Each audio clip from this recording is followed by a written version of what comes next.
All right, are we good? Are we live? I think we are.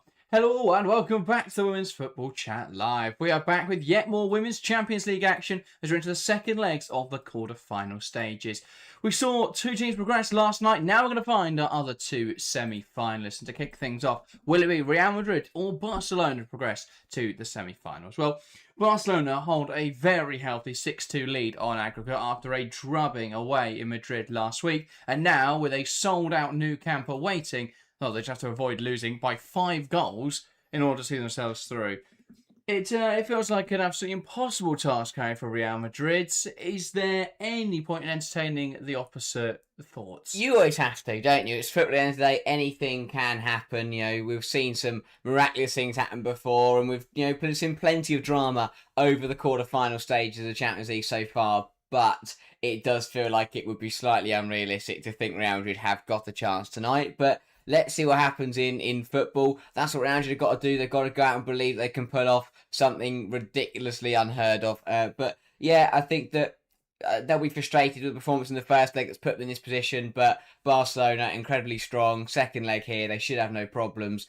And yeah, we expect them to be another high-class performance. But who knows? Let's see what Real Madrid can do. They're playing for pride, and sometimes that can pull some good results out. So even if they don't turn it around, can they get a positive result from this game? Who knows? But it should still be a decent game of football. Yeah, I think it's a crying shame the Liga F just isn't competitive. I think, it'd be great to see these two sides going head-to-head. But we saw last week Real Madrid are just nowhere near Barcelona, and I don't think they're as bad a side as last week made out, but we saw it again at the weekend. Obviously, Barcelona winning quite comfortably as they met in the league. Real just crack under that pressure every single time, coupled with the fact they're not as strong as Barcelona. They never raise their game. They always lower it. And that is just a huge issue. You look at, Arsenal versus Chelsea last night, two sides in the WSL went toe-to-toe, one goal in it, some big decisions that could have gone the other way, and it could have been a even tighter tie. But this game is just such a stark contrast between the two teams. It just doesn't feel, especially, after last week was really poor for Real Madrid, it doesn't feel there's any chance. A Real Madrid side who have beaten Barcelona once in their history have to score 4 goals at a sold-out Nou Camp. Yeah. It just feels like every possible part of that sentence is it's not possible for Real Madrid to get a result. And that is 4 goals without reply. And that's what I find. Even if Real Madrid somehow score 4 tonight, if they've scored 4, it probably means Barcelona have scored 10. So it won't really matter. But yeah, it's a difficult one for Real Madrid to work. Because you say it's just not competitive, and it is a shame because the other 3 quarterfinals have been absolutely brilliant. And I can't wait to see what's going to happen later. And again, both Manchester United and Chelsea gave it absolutely everything to try and turn around their deficits. Even if Real Madrid give it everything here today, they're already 4 goals down, and I think even if they play at 110%, they'll still end up finishing 4 goals down or more on aggregate. So yeah, it's a shame there is that goal inequality, especially in the last 8 of the competition. And when you think about some of the sides that have been it before or that were knocked out in the league phase, it's frustrating from a neutral point of view. For Real Madrid as well, of course, they would want to compete, but for Barcelona, it's a very nice position to be in because they'll be looking at 90 minutes where they can pick up another strong victory. Yeah, we always knew it was going to be a nice draw for Barcelona before the draw was done, but especially once we saw Real Madrid come out, we knew that was going to be a nicer draw. And they've done what they need to do really to get through to the semi-finals. We would expect they can get through tonight quite comfortably. Let's take a look though at the lineups. Great to see Barcelona Feminine playing at the Camp Nou. Obviously not quite the full-size Camp Nou, but they've sold out what is currently there. Obviously they're still building it at the moment, but they have sold out the seats that are there, which is fantastic to see. And the lineup is as follows. In goal, it's Catalina Koll. A back four of Battier, Paredes, Leon, and Esme Brugts. In the midfield 3, it's Lopez, Gallardo, and Puteas. And a front line of Graham Hansen, Payor, and Pina. Now, I did think maybe we'd see a little bit of rotation here. I guess with how comfortable they are in the league, there's not really that incentive to rotate. But are you in any way surprised by how strong Barcelona have gone this evening? Yeah, I think, as you say, you usually expect sides to rotate when they're this comfortable, but at the end of the day, they don't really need to. They're in a position where whoever they play is going to be incredibly good. It's always going to be a strong 11, and when you consider that they went out and beat Real Madrid 3-0 at the weekend as well, it doesn't really matter who they put on the football pitch. They can go strong again. They can go to try and put a few goals past them again because when with the quality of the squad and the fact that they're so dominant in the league, rotation isn't as necessary. So they've gone pretty much full strength again. Obviously, we see the likes of Graham Hansen come in. She didn't start in the first leg, and neither did Gayaro in the end. But I think that overall, very very strong side, lots of quality, as you say. Maybe expected a bit of rotation there. Could have given the opportunity to some of the youngsters potentially, but they want to go for the kill, I suppose. Yeah, I mean, I think there'll be that ambition, isn't there, to get to 10, because that is as bad as 7, 8, 9 look on aggregate. 10-0 on aggregate, or 10-2 would be on aggregate, is just a different story, and I think that's got to be the aspiration really for Barcelona. When you consider at the weekend, they played Schertenheim in that game, they played Serra-Jordi, they started Paralluelo up front, and they won 3-0. Yeah, it's just not a competitive matchup. Barcelona were able to rest up Pina, rest up Payol, rested Vicky Lopez. So, absolutely no match at the weekend. As for Real Madrid, then, let's take a look at their side. It looks like a 4-2-3-1, though it could be a 3-back. In goal, it's Misa Rodriguez, a back four of Garcia, Mendes, Lacra, and Ribeiro. In the midfield, a midfield pivot of Angeldal and Toletti. Looks like Caicedo will start in the 10 with Navarro and Athenea either side. And in the line, it is Naomi Feller. Now, we could see them go to a 5 and use Navarro as a wing-back and use Caicedo and Athenea as the wingers in some sort of 5-2-3. Could also be that 4-2-3-1, getting Caicedo in the central areas. What do you think's more likely there? I think it's a difficult one because they went for the 4 in the first leg and lost 6-2. They went for the 3 or the 5 back in the league game at the weekend and lost 3-0. So neither worked, to be honest. It didn't really help them either way. I think it'll be a 4. I think they've got to go somewhat aggressive because they've got to at least look like they're trying to score 4 goals. So I'd expect it to be a 4, but it's a difficult one. They've got to be better defensively. They have to be better defensively. Misa Rodriguez has got to be stronger as well in goal. I know that she's the club captain, but with Merle Frome sat right there, it does feel a bit insulting.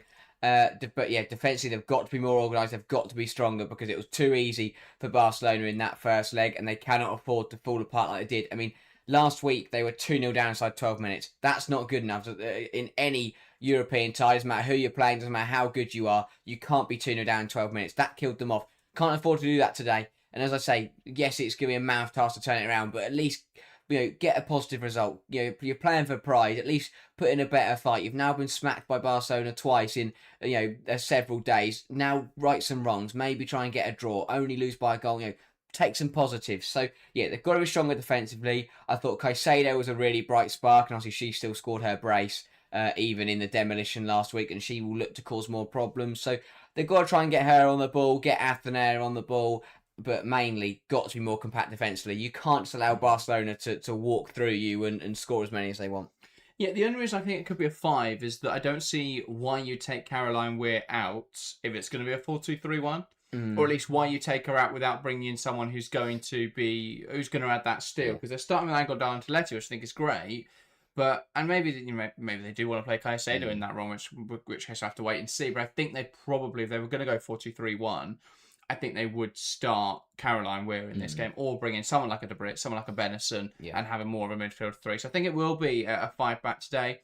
But yeah, as you say, it didn't exactly give them much joy at the weekend against a rotated Barcelona side. How do we expect them to find 4 goals this evening? But there were some bright sparks in the first leg. You mentioned there Linda Caicedo, the brightest of them all, a player who is evidently immensely talented and a player who I think Real Madrid can really rely on to provide some sort of threat tonight. But the first leg, they offered very little outside of that, and it wasn't for 2 very well taken goals by Caicedo, it would have been 6 without reply. So yeah, I think, as you mentioned, they've got to be defence-focused in this game. I can't believe they weren't in the first leg. Yeah. That was utterly bizarre. I think they've got to minimise it. If they draw this game 0-0, that's a positive result. Yeah. I don't really see the point of trying to win this game 4-0 because it's not going to happen.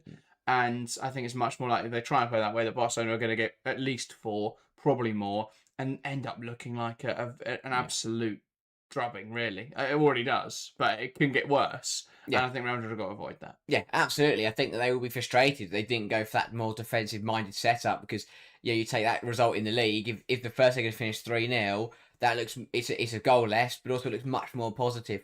3-0 looks a lot better than 6-2 does, because as you say, if Barcelona get a couple more, they're going to be pushing on double digits, and that is just absurd for a Champions League quarter-final. So, yeah, they'll be frustrated. I think Casado admits he's got it wrong. I think that, the personnel selection is better tonight. I thought players like Holmgaard, the Brits really struggled, so I think the right decision to not start them in this second leg.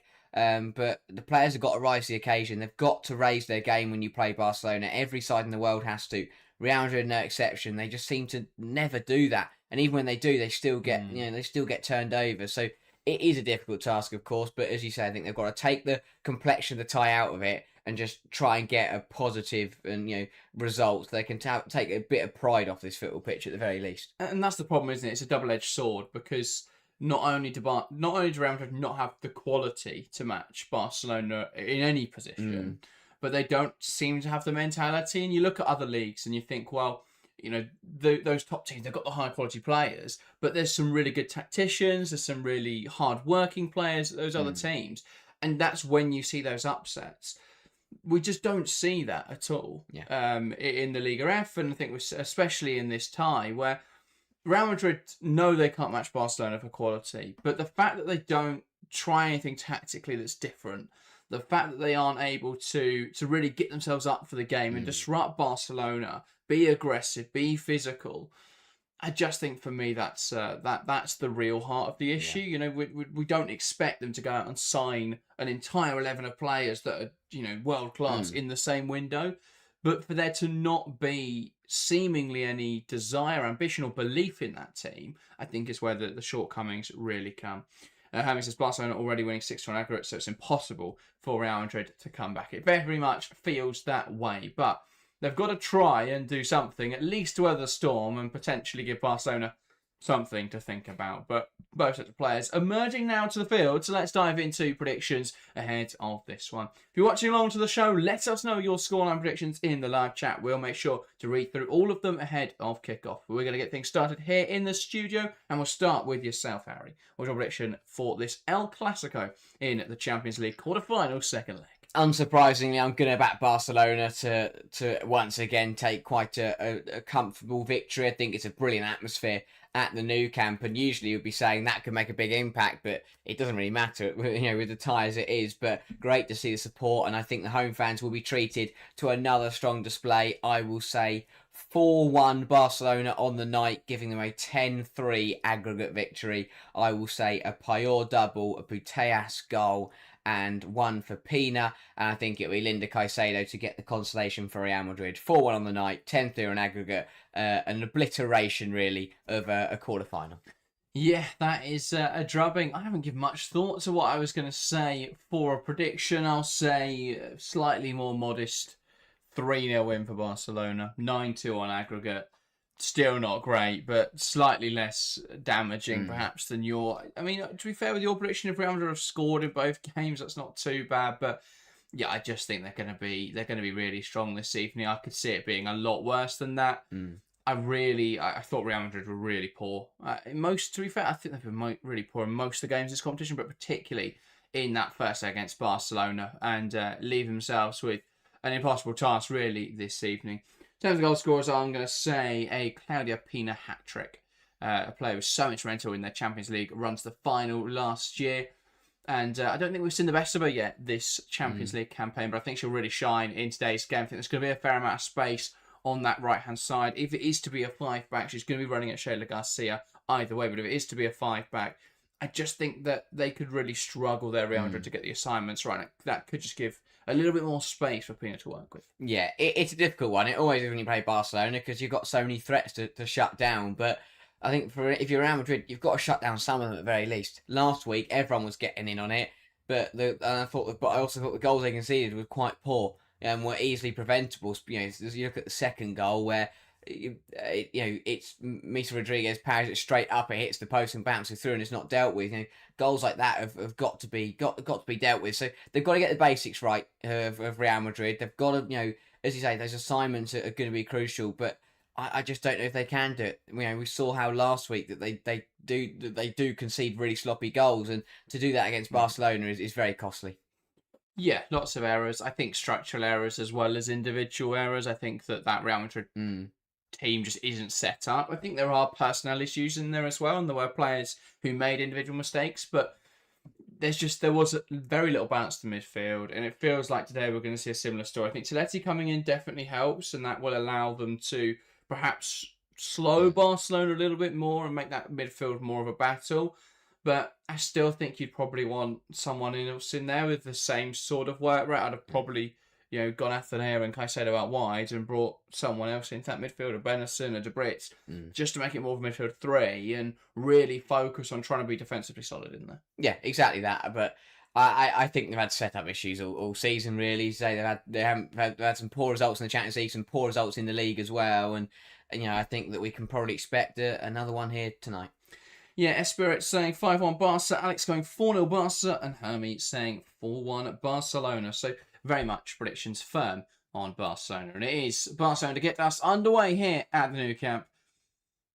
Payo, from the middle, waiting for the referee's whistle.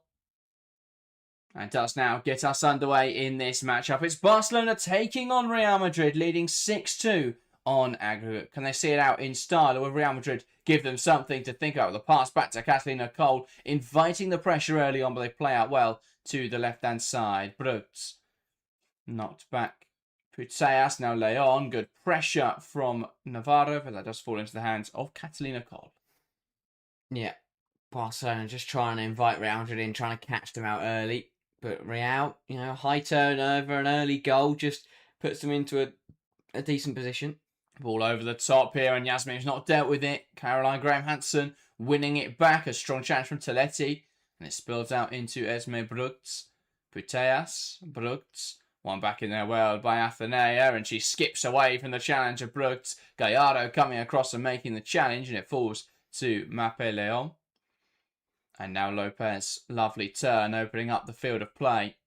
Here is Putellas, has the option to the left, plays it forwards now. And dispossessed in there is Payor, and it's smashed clear by Misa Rodriguez. Better from Real Madrid, but Barcelona still almost finding a way there to get a shot away. Yeah. Again, it's about that discipline for Real Madrid. Yasmin does well there just to follow Graham-Hansen, but it's also someone they manage to then shift across and someone slots in for her, and they don't just leave space available on the left-hand side. Battier. Wide now into Hansen. Here is Battier, who slips, but under no pressure, can get back to her feet, and it's turned over high here by Navarro. Here is Fella. Knocks it to the right-hand side. Athanasia now. Who can she pick out in the box? Looks to lay it in there low. It's cleared away to Angeldal. And that a good opportunity. Squandered, really, by Philippa Angeldal. Yeah, has to do better there. Does Angeldal. It's turned over really hard the pitch, and good pressure from Real Madrid. Fella does want to get it out wide to Athanasia, whose cross is aiming for Fella, but blocked into the path of Angeldal, and just looks to hit it on the volley and got it horribly wrong, and that's gone well over the bar. Pass out to the left-hand side, Mapeleon. Lovely turn in there from Eva Payor, who can carry the ball forwards, and it's a 3-on-1. Way too open here, Real Madrid. The ball across, finds Hansen. Can she get the shot away? Shimmies inside, and it's blocked well. Lopez on the edge with space to take the shot, but it's straight down the throat of Misa Rodriguez. Yeah, I mean, again, it's a great breakaway from Barcelona, but where is everybody? For Real Madrid, that came from a Barcelona goal kick, and there just seems to be no centre-halves back. Good pressure here from Fella on Paredes, who clears it. Gallardo now lifting out towards the right-hand side. Here's Graham-Hansen. Battier. Pass around the corner from Gallardo's one high by Angeldal. And now Caicedo could slip for a teammate or go alone. Tries to take the shot on, and it's blocked away. Here's Sheila Garcia. Now Caicedo. Carrying it forwards, and that's a good challenge from Esme Bruggs to dispossess the Colombian. Now Barcelona on the ball. Futas not happy there. Felt Pina was caught in the challenge by Garcia. Just a little bit late there. Nothing malicious, I don't feel, from Garcia, but a little bit late.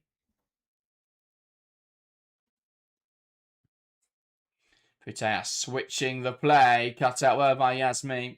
You've got to question why she didn't start last week. Yeah. Holmgard really struggled to handle Lopez on that right wing. And yeah, I think Yasmin would have prevented at least 2 of the goals they conceded. Yeah. Was it Holmgard who gave away the penalty as well in the second half, which didn't help. Yeah, it was a difficult game for her, but Yasmin was settled into this one.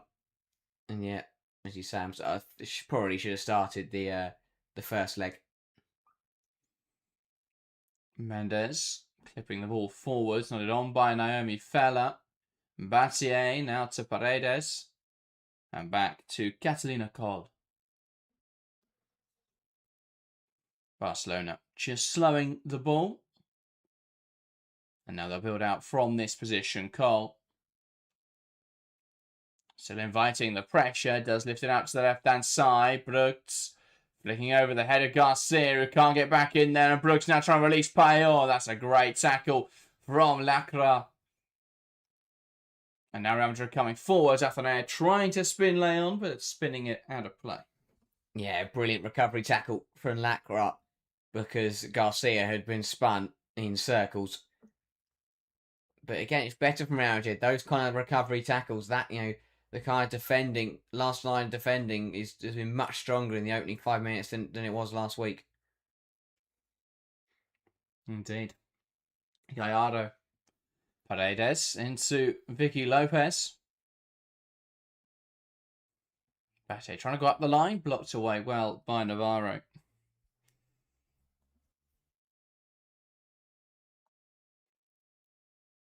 Alex asks, what club would be the best for Caroline Weir in the summer? I think we've seen the links with OL Lyonnaise. She's not going to get a better offer than that. I don't know if she necessarily what Lyonnaise needs. I don't know. But I think they did lack creativity the other evening, so potentially so. But if she's going to play second fiddle to Dumonet, you would think. I mean, they are losing Lindsay Heaps. They need a midfielder, but you can't play Weir and Dumonet in the same team in the Champions League at the very least. Yeah. So, I mean, maybe if Hegerberg is going and they're going to play Dumonet and Katoto as their strikers, then maybe they'll be okay. And maybe that makes sense. But yeah, I'm intrigued. Here's Battier. I could only see... The only reason she'd leave Real Madrid is if she has that better offer. Lyonnaise has been rumoured. I don't see her making the move to Barca. I can't see any of the top WSL clubs wanting her right now. No. Brooks looks down the line, finds Gallardo, and here come Barcelona out to the left-hand side. Here's Payor. Forced back now, Barcelona into Esme Brooks. Lopez in the half space. Back to Gallardo. Pina through the lines. Payor in on goal. Should score it. Saved. Putellas on hand to steer home the rebound. And Real Madrid open way too easily again there by Barcelona. It's Barcelona 1, Real Madrid 0 on the night. 7-2 on aggregate. 7 minutes in to this contest. And to call it a contest, it's anything but. Barcelona fully in control. And they add to their margin early on here. Yeah, it's a really nice ball through the lines, and Real Madrid were asking for the offside, but I think Yasmin is playing her on this near side, but the reaction's really poor. It doesn't matter if you think it's offside, you still have to go with her. You don't just stand and stop. And yet Yasmin is playing her on, so it will stand. And the shot, well, it's a decent save from Rodriguez, but it's parried straight into the middle of the penalty area. And Putellas with the easy task of just passing it into an empty net. Again, it's good football from Barcelona, but reaction and the organisation for Real Madrid is not good enough. Yeah, I feel for Rodriguez, not much more she can do there, but as you say, playing through them way too easily. Not much they could have done about the rebound. It fell favourably for Putellas. But yeah, really should never have allowed that ball through for Payor.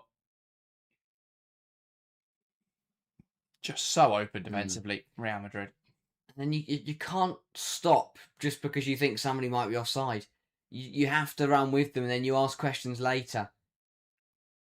Because if you don't get the decision, then the players, through by themselves, which is exactly what we've just seen. It's one of those of understanding the rules of the competition, because I guess in a league without VAR, you do that. You potentially encourage the lino to put their flag up, but with VAR, you've got to play on because the flag's going to stay down. Yeah.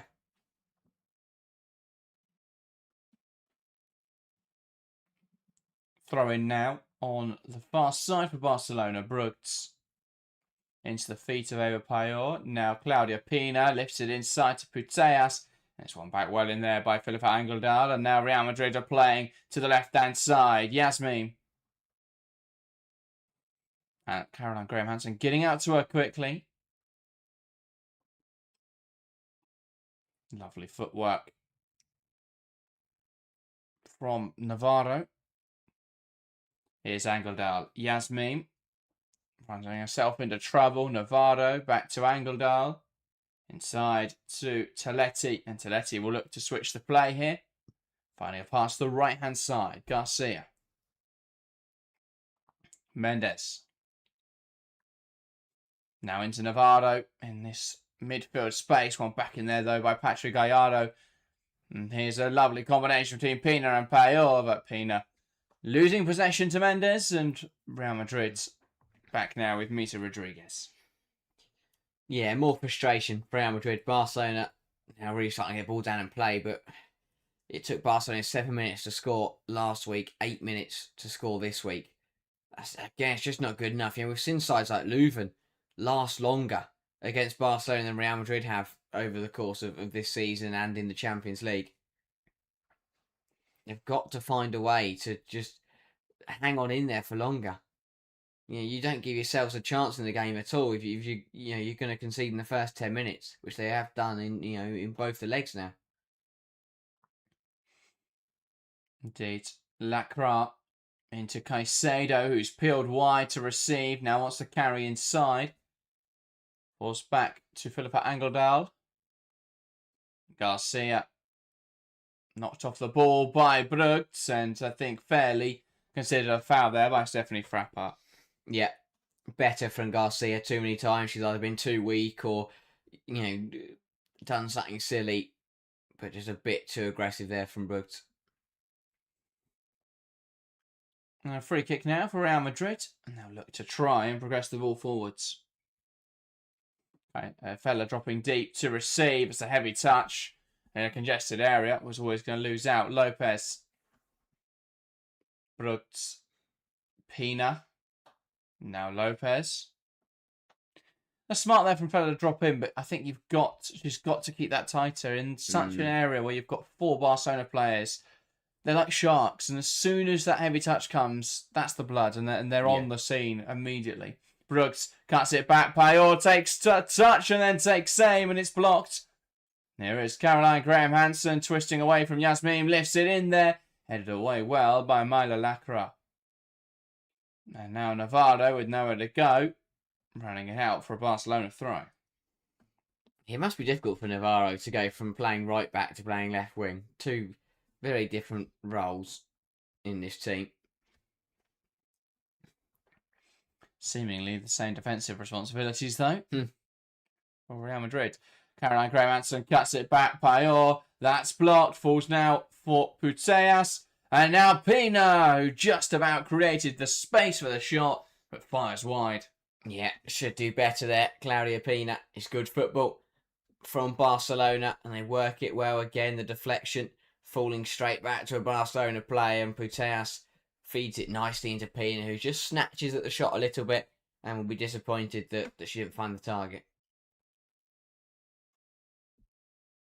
And so Real Madrid now building out from Rodriguez once again.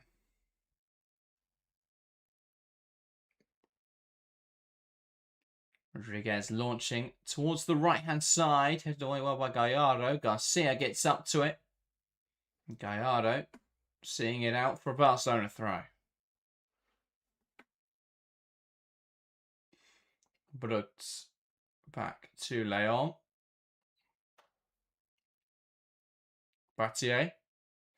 And Gallardo's caught out there by Fella. Then here's Caicedo now coming forwards with the ball. Tries to squeeze to the left-hand side. Leon does enough though. to shove her off possession.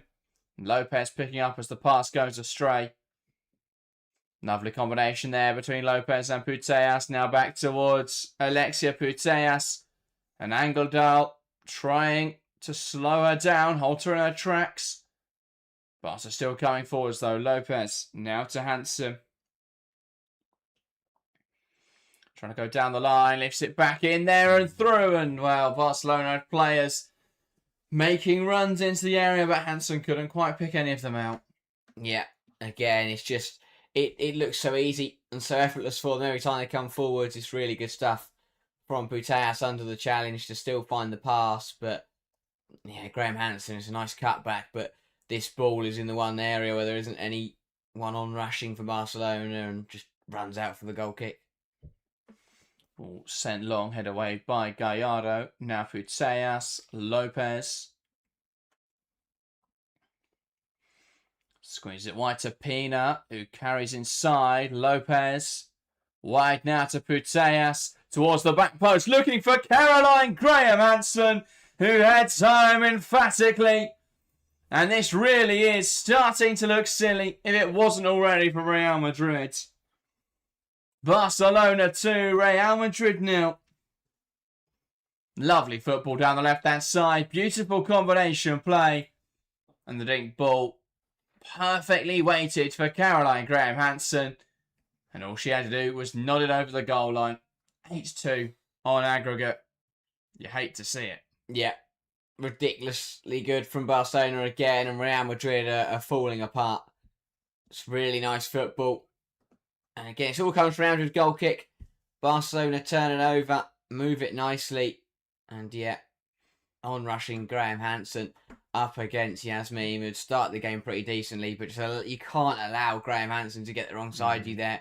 And from that proximity, Rodriguez doesn't stand a chance. Doesn't really contest in the air at all there. Tries to nudge into her, but it's not physical enough. And yeah, it's lovely interplay between Putellas and Lopez, and just not enough reaction in the Real Madrid backline. Didn't deal with the threat.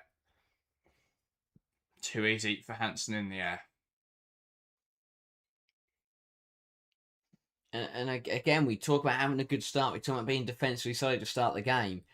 If you just took the first 15 minutes of both legs, it would still be 4-0 Barcelona. And that is not good enough for Real Madrid. They've been, if the story, any underdog knows at the start of the game, you have to be defensively solid. You have to be defensively tight. And the fact that they've conceded 2 goals in both legs is not good at all.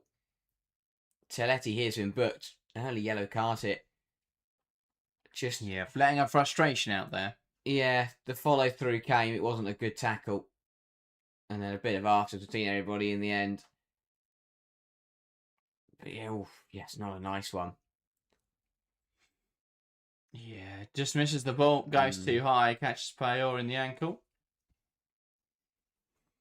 And Pau Casada considering tactical options here. It's a little bit late for that. About 107 minutes too late. Yeah. Yasmin.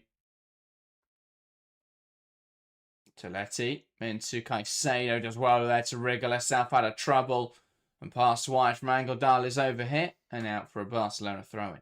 Yeah, I mean, I'd love to have a chat with him. And just ask him why did he go so aggressive in the first leg? And then I know they need 4 goals, but then why has he then gone aggressive at the Nou Camp? You're just asking for trouble. Navarro frustrated there. She didn't feel that she had made anything too egregious of a challenge on Ona Battier. Verda just going in late and standing on her foot. I think eager there to win the ball back as quickly as possible, but way too overzealous in her attempts. Navarro does win that back cleanly, and I think a little bit soft there. That decision from Frappart. Tried to use her body physically to get across Battier. Battier's gone down and I think has done well there to get herself a free kick. Yeah. First one was definitely a foul. Second one was just a bit of strength. Bit unlucky with that one. Mendes. Now Garcia. Knocks it down the line, and here Athenea coming forwards. Wants to come inside. This is dangerous from Athenea. It's blocked well, and well, no one in Real Madrid shirt could react quicker there than Onabatier, who cleared the ball away. Garcia, now Toletti. Lacra. Angeldal. Wide to Yasmin. Has options further forwards and giving the ball away fairly cheaply there, Yasmin. And the ball now hit long for Barcelona. Payol is going to get there. Lacra does well, and Payol then slips. Chance for Payol is brought down the box, and a penalty. A penalty for Barcelona. Oh, now she's gone free kick. On the edge of the box, potentially. The contact did start outside the area. And Yasmin here has picked up a yellow card. Pleading with the referee there, with trying not to be booked for that one. It looked in the box, didn't it?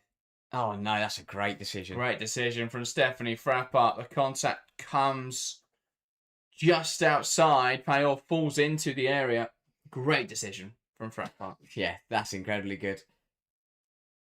But another yellow card for Real Madrid. They're just struggling to keep up with Barcelona at the moment. And again, frustration setting in. But that's Toletti now in the book, as well as Yasmin. Navarro's committed too as well. They're really struggling. And they're up against it. It is difficult because as a player, what do? You're 2-0 down away from home after 20 minutes. You're 8-2 down aggregate. And now Barcelona have got a free kick. Putellas and Hansen. Hansen laying it off. Putellas strikes through bodies. Blocked well by Mendes. And a corner now for Barcelona. Yeah, the wall fulfilling their purpose. Getting in the way of it and putting it behind. But not a bad little routine that from Barcelona. Don't mind that. Putellas just trying to flick, Hansen flicking it on, and Putellas just trying to fire it through and into the back of the net.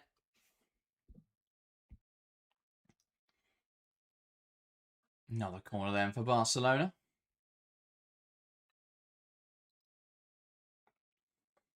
And here's Mappé-Leon.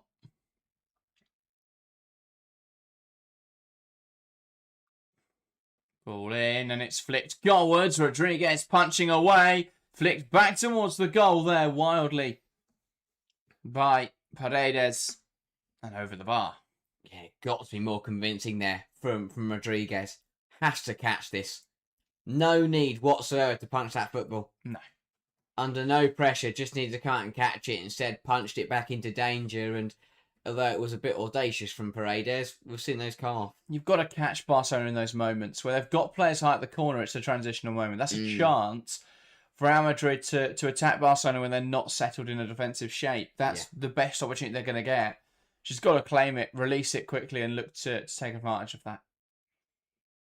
Great hold up there from Fela. Gallardo getting back in well, though. Cleared away, but only as far as Angeldal, who lifts it wide well. Caicedo now wants to run, and Onabatier comes inside. Beautiful footwork from Caicedo. Now Garcia. Athenea. Caicedo lifts it in there well, and Cole claiming it with ease. What a fantastic footballer, though. Here's Linda Caicedo, just making things tick. Yeah. Playing some beautiful stuff out there. Yeah, and he's the only player that Barcelona is just struggling to keep up with a little bit. Keeps the ball moving, combines nicely on the right-hand side, and delivers a decent ball into the area. But Catacol is alert to it. Payol does brilliantly there to get around the ball. Can she finish off the chance? What a tackle from Lacrose. Caught out initially, but did well to get back in there. Yes, another superb recovery challenge. Had one 5 or 10 minutes ago. Another one there for Lacroix. Superb defending. Ball down the line. Looking for the run of Naomi Feller. And that's cleared away by Paredes. Real Madrid throwing on this near side. But again, the end-to-end nature of the game has developed a little bit similarly to the first leg. But the problem is that if you're Real Madrid, that's not the way to go about it. Because Barcelona have better players than you. They have more quality in the final third, and they will take their chances. Real Madrid with another throw in then. Here is Yasmin.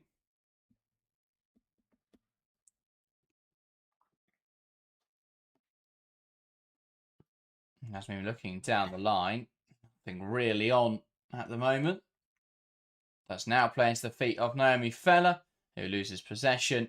But it will be a Real Madrid throw-in. Wasn't sure which way that one would go. Does appear Battier has got her foot in front of it first, though. Yasmin into the feet of Navarro, who battles away for it now. Pass inside from Athenea. Toletti. Garcia. Back to Sandra Toletti.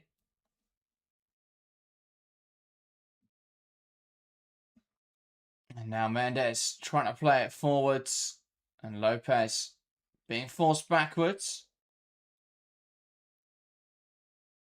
Hansen plays inside and finds Paredes.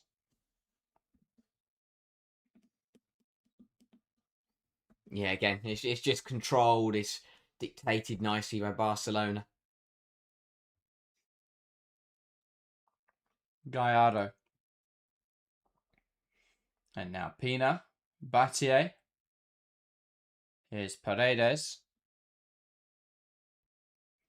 Puteas. Mapeleon. Puteas again. Back to Leon.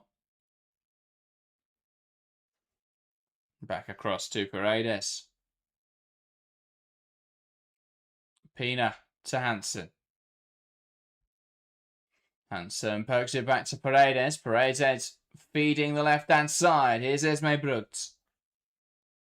Great switch to play from Bruggs, trying to find Hansen, who brings it down well. Here come Barcelona. Hansen, it's parried away. And a chance now. Oh. Brilliant save from Misa Rodriguez. Fantastic double save. Denies Hansen, denies Payor. While it may not matter much the result, that is something that Rodriguez can take a lot of pride in. Yeah, superb piece of goalkeeping. It's great from Hansen's right-hand side. The touch is superb. Gives herself half a yard and fires goalwards. Rodriguez saves well. Falls to Payor, who has to score, really. But take nothing away from Rodriguez, who gets up, scrambles across her goal, and makes another big stop at the front post. Payor will be frustrated, but superb goalkeeping. Barcelona now with a corner, and this was a big problem for Real Madrid last week. They're defending on corners. Can they deal with Barcelona on this occasion? Frappart dealing with some pushing in the penalty area.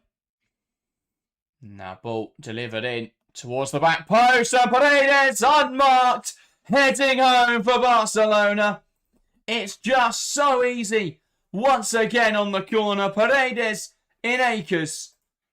Barcelona do well to dummy towards the front post. The ball lifted towards the back.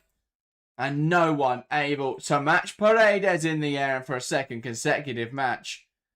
Heading home for Barcelona in the Champions League. Yeah, again, organisation all over the place at set pieces. And Paredes, the tallest player on the pitch, is allowed to just drift in at the back post and head into the side netting as easy as she likes. But Real Madrid, who only lost by 3 goals at the weekend across the 90 minutes, are 3 goals down after 26 here. Not good enough at all. And Barcelona are taking them to the cleaners. I mean, Real Madrid trying to claim something here. If anything, it's a foul from Mendes pulling Paredes down. Paredes shrugs her off. And that's how she's able to find that space. But just no one can match her there. For height or physicality, and no one contesting her even in the air. Way too easy for Irene Paredes. Barcelona really in control. I mean, this is going to be a frankly absurd, absolutely absurd aggregate scoreline. Not sure what the record is, especially in modern times, but yeah, I don't think can't be too far away. I was going to say, I don't think they're going to be too far off it. But this is what I mean by the setup being all wrong. You know, that league game, the league game at the weekend, they only conceded 3 and they lasted a lot longer. Here, they're already 3 goals down. They conceded 6 last week. I cannot understand why Pau Casado has decided to go ridiculously aggressive in the Champions League. I cannot understand that decision.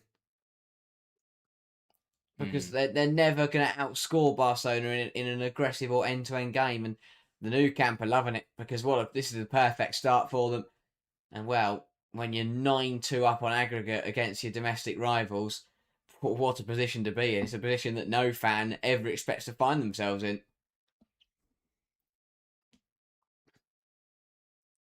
Free kick now for Barcelona.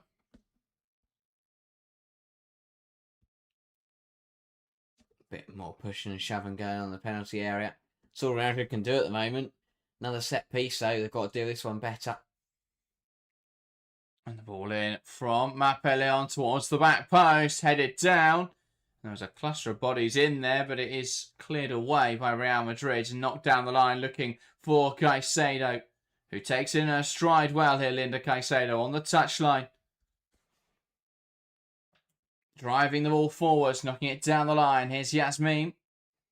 Ball into the area. Fella gets there, but heading it on wide. And, well, I think getting away with one there. Katarina Cole came for the ball, failed to claim it, but Fella unable to capitalise. Yeah, Naomi Fella will be frustrated with herself here. It's a good ball in from Yasmin. And, yeah, as a number 9, when you meet the goalkeeper to the ball, you expect to find the back of the net. And although she gets there ahead of Katarina Cole, doesn't manage to head home. Will be very frustrating. And well, with half an hour gone here, Misa Rodriguez has come down with a sudden injury. I mean, I get they're taking the temp out of the game, but I mean, you're 9-2 down on aggregate. I'm not really sure how much stealing a stoppage with a goalkeeper injury is really going to help them at this stage. No, the biggest margin of victory, I can't find anything on an aggregate scoreline, but it's 21-0. That came in the qualifying round in 2012-13, when Apollon Limassol beat Ada Villapoe by 21 goals to 0. What? Don't think we're going to get there this evening. No, it would take something detrimental to happen to Real Madrid. And I think Barcelona would have to be ruthless. But yeah, I mean, 9-2 on aggregate is just ridiculous. You know, it can happen sometimes when you've got, you know, maybe around a 16 stage or around a 32, but this is a Champions League quarter-final. You cannot be not... And no, 9-2 as a finishing score would be embarrassing. We're not even at half-time in the second leg. Really poor from Real Madrid. Credit to Barcelona. Yeah, that's what I was about to say. You as much as it's not competitive and it's not enjoyable for that reason, you can't take anything from Barcelona. No. It's not their fault that Real Madrid are nowhere near good enough to be competing at this level. But yeah, shockingly poor from Real so far. No other side in the world, you know, smashes a side like this. You know, even your likes of your Lyonnais, they wouldn't. Barcelona haven't. I mean, they smashed Bayern on the opening match week, but there were extraneous circumstances there. But even, you know, aside from that, they haven't drubbed teams yet in this competition because most other teams have a way of setting up. But because there's such, you know, it can go both ways. This sort of familiarity could make it more difficult for Barcelona. But actually, it feels that this familiarity makes it so difficult for Real Madrid. They just go into the game thinking they've lost it. Yeah. Before it even starts. And yeah, they've been really poor today. Someone says, "Man, this isn't enjoyable at all. It's horrific defending." Yeah, it's Barcelona again. Barcelona can only play what they're up against. So full credit to them for taking advantage of it. But it's so poor from Real Madrid. The same issues we spoke about last week are cropping up once again. And it shows that the format works as well, though. You know, they get the biggest reward for finishing top of the table in the league phase. You know, where, you know, sides like Chelsea, sides like Lyonnais, they've faced tougher sides, and obviously Chelsea have found themselves out of the competition now. But Barcelona finished top of the league phase, and you know they're reaping the rewards from that by playing the weakest side left in the knockouts. Yeah. Battier out towards the right side. I mean, that's not always how it works, obviously, with the setup, but it has fallen quite, I guess, in the way it should have. Yeah. But yeah, they have had the nicest tie here. I don't think Paris FC would have lost 9-2, put it that way. No. Yasmin trying to stop Ona Battier. Battier wins it back, though. Here's Lopez. Trying to create space for the cross. That's a good delivery. Header on target. Saved and poked over the line. And this is getting really silly now as Zeba Payol scores again. And that is 10. 10-2 on aggregate in the Champions League quarterfinals. Unbelievable. Unbelievable from Barcelona. They are just exploiting the weaknesses in this Real Madrid backline perfectly. Look, it's brilliant hard work here from Lopez on the right-hand side. Keeps going with this dogged mentality to get the ball into the box. There isn't the space, but she makes it work. Doesn't get it right the first time. Able to just create that space. A lovely little drag back and then push forward to open up a pocket just to cross this ball into. Payor competing with two players. Heads it down. It's saved by Rodriguez, but Payor the quickest to react. And Barcelona score their 4th of the night. Their 10th of the tie. Ridiculous. I mean, our aggregate score graphic wasn't built for double digits. Just absurd. From Barcelona, Real Madrid are crumbling. And, well, the new camp are loving life. This is just embarrassing. Yeah. I don't know how Florentino Perez looks at this and goes, well, it's anything but embarrassing. How you can look at it and not invest. Unbelievable, really. Yeah. I didn't think it could be worse than losing 6-2 at home. But it can. You could be 4-0 down away after 35 minutes. I mean, if they keep going at this rate. It's incredible that there was a point in this tie where it was 2-1. Yeah. Putellas around the corner into Paredes. Now Putellas. That point was only a minute long, it must be said. But there was a point where this tie was Barcelona 2, Real Madrid 1, and it is now 10-2. Yeah. I mean 21 they're not going to get to. I did the record when it was a two-legged final was 9-0 on aggregate. For the final, a very long time ago. But yeah, unfortunately we don't have any data on aggregate score lines. I'm sure if they do find the record this evening that someone out there will be aware of it. But yeah. Putellas lifts it in behind, and Esme Brooks is going to get there. Don't know why Rodriguez didn't come out to that one. Good defending from Navarro here just to try and see her backwards. Brooks squeezing it to Leon.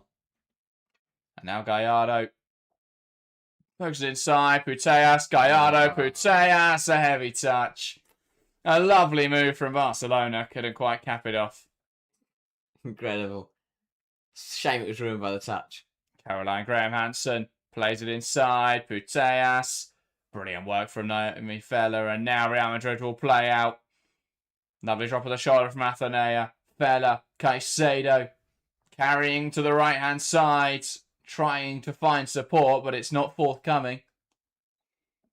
Real Madrid settling back into possession.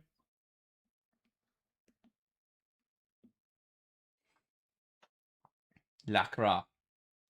Now Athenea. I mean, I can see why this Real Madrid side, may not even finish runners-up in Liga F. And I think it speaks absolute volumes about how poor they've been this season. Yeah, they should be okay. They're 5 points off Sociedad, even after losing heavily to Barca at the weekend. That is a bit better, but that is that is a lot closer than they'd like. Well, they beat them a couple of weeks ago, and then Sociedad failed to capitalise on Real Madrid's losing by only drawing with Logroño. But yeah, I mean,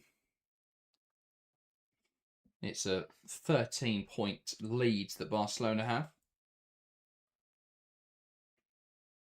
23 wins, 1 loss in the Liga F. Not even a draw. Their only blemish on their Champions League record was a draw away at Chelsea. Outside of that, a formidable season, really. Just ridiculously strong. Going to take some stopping once again. I mean, they look a lot better than they did last year, and look, they still managed to get to the final. One back well by Athenea, trying to carry it forwards. Brought down in there. Here's Caicedo, who breaks away from one defender. But it's fantastic recovery from Battier. It's Paredes who stepped up. Battier who got back in. Now Caicedo. Yasmin. The pass inside to Angeldal. And now Caicedo. Back to Malalacra.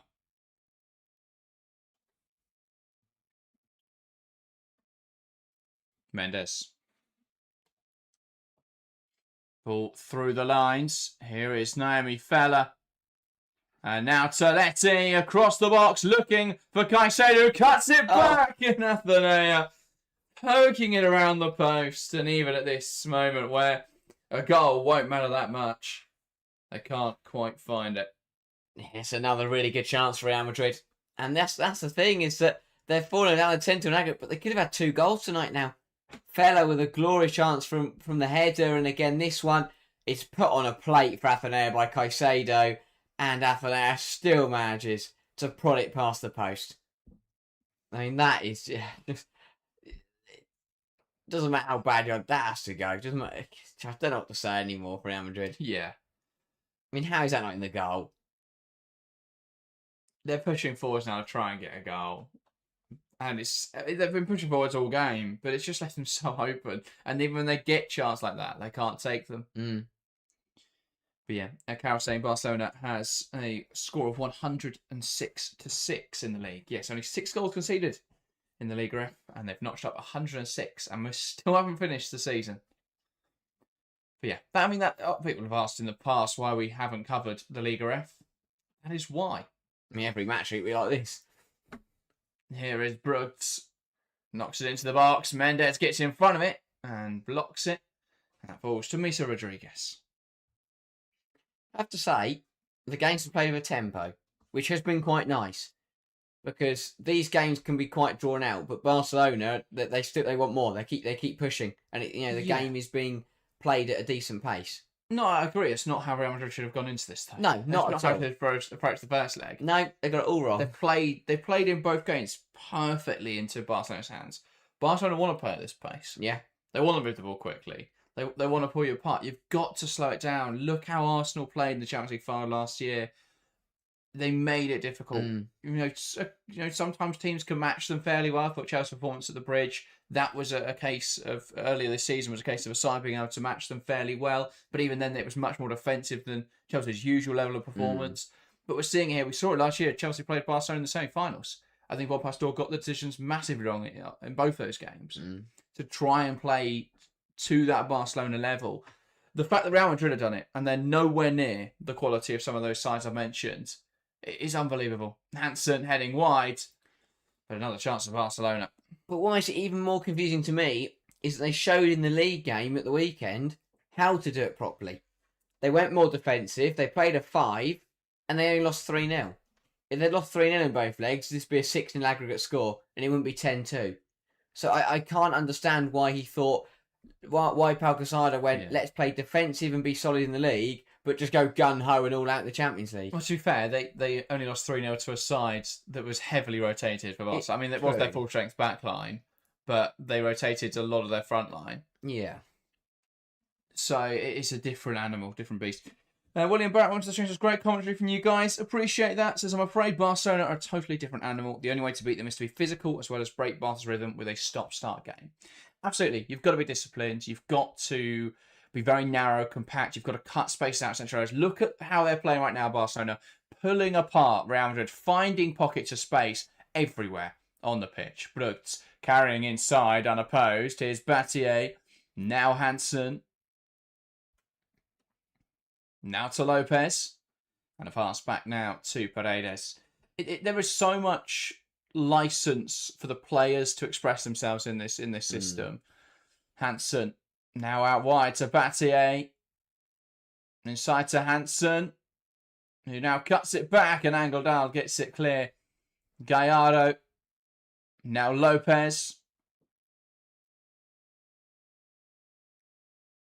Next one back well by Yasmin. And now Caicedo holding onto the ball with Gallardo on her back. Needing some support here, Caicedo, and she is dispossessed. Feller wins it back, and the assistant referee there flagging for a foul on Linda Caicedo. I think the assistant referee just felt sorry for her, to be honest. Hassled all the way there, Caicedo, and did well. But had no one helping her. Yeah. Well, that freedom I speak about with Barcelona, it means in games like this, where there is such little structure and discipline from Real Madrid, you can really exploit. Mm. I think it's ultimately what cost them in the Champions League final last year, though, is that there is almost too much license in a sense for them to play that way. Mm. When you come up against a team who are very well drilled, I didn't feel Romeu had the tactical understanding or implement anything really to try and shift the game. Yeah. And I think that is a problem for Barcelona. I mean, they may be fine this year. It depends who they meet in the various stages of the competition. But the way they've played has just been incredible to watch. But I think the problem with having Pere Romeu is when you have those big games, when you get to the final, I mean, I think we even saw it against Chelsea in the league phase, is he doesn't have a plan B. Yeah. I don't know if he necessarily has a plan A outside of let the players go and do the talking. You know, there's such a good set of players and such a great understanding between them. You don't have to implement much. It's a very simple structure. Yeah. Of, you know, width from the left back and from the right winger, and then everyone else be very fluid and dynamic. No, I don't think they've got much of a rest defence, for example. Leon stepping up well here, and Garcia blocking the cross, and now Fella trying to carry it forwards, one back well by Gallardo.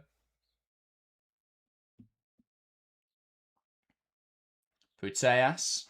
Now Pina. Good challenge in there from Teletti. Cleared away well by Angeldal. And we have got a minute of additional time in this first half. Referees not keen to prolong Real Madrid's suffering by too much. Leon. Pina. Now with Gallardo. Lopez. Gallardo. Can't quite find that pass through the lines. And now Paredes. Gallardo.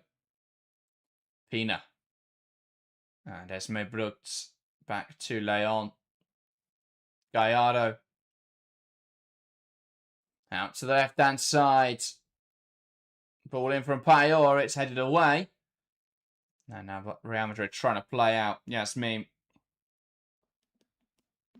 And that is half-time here at the Nou Camp. Barcelona 4, Real Madrid 0 on the night.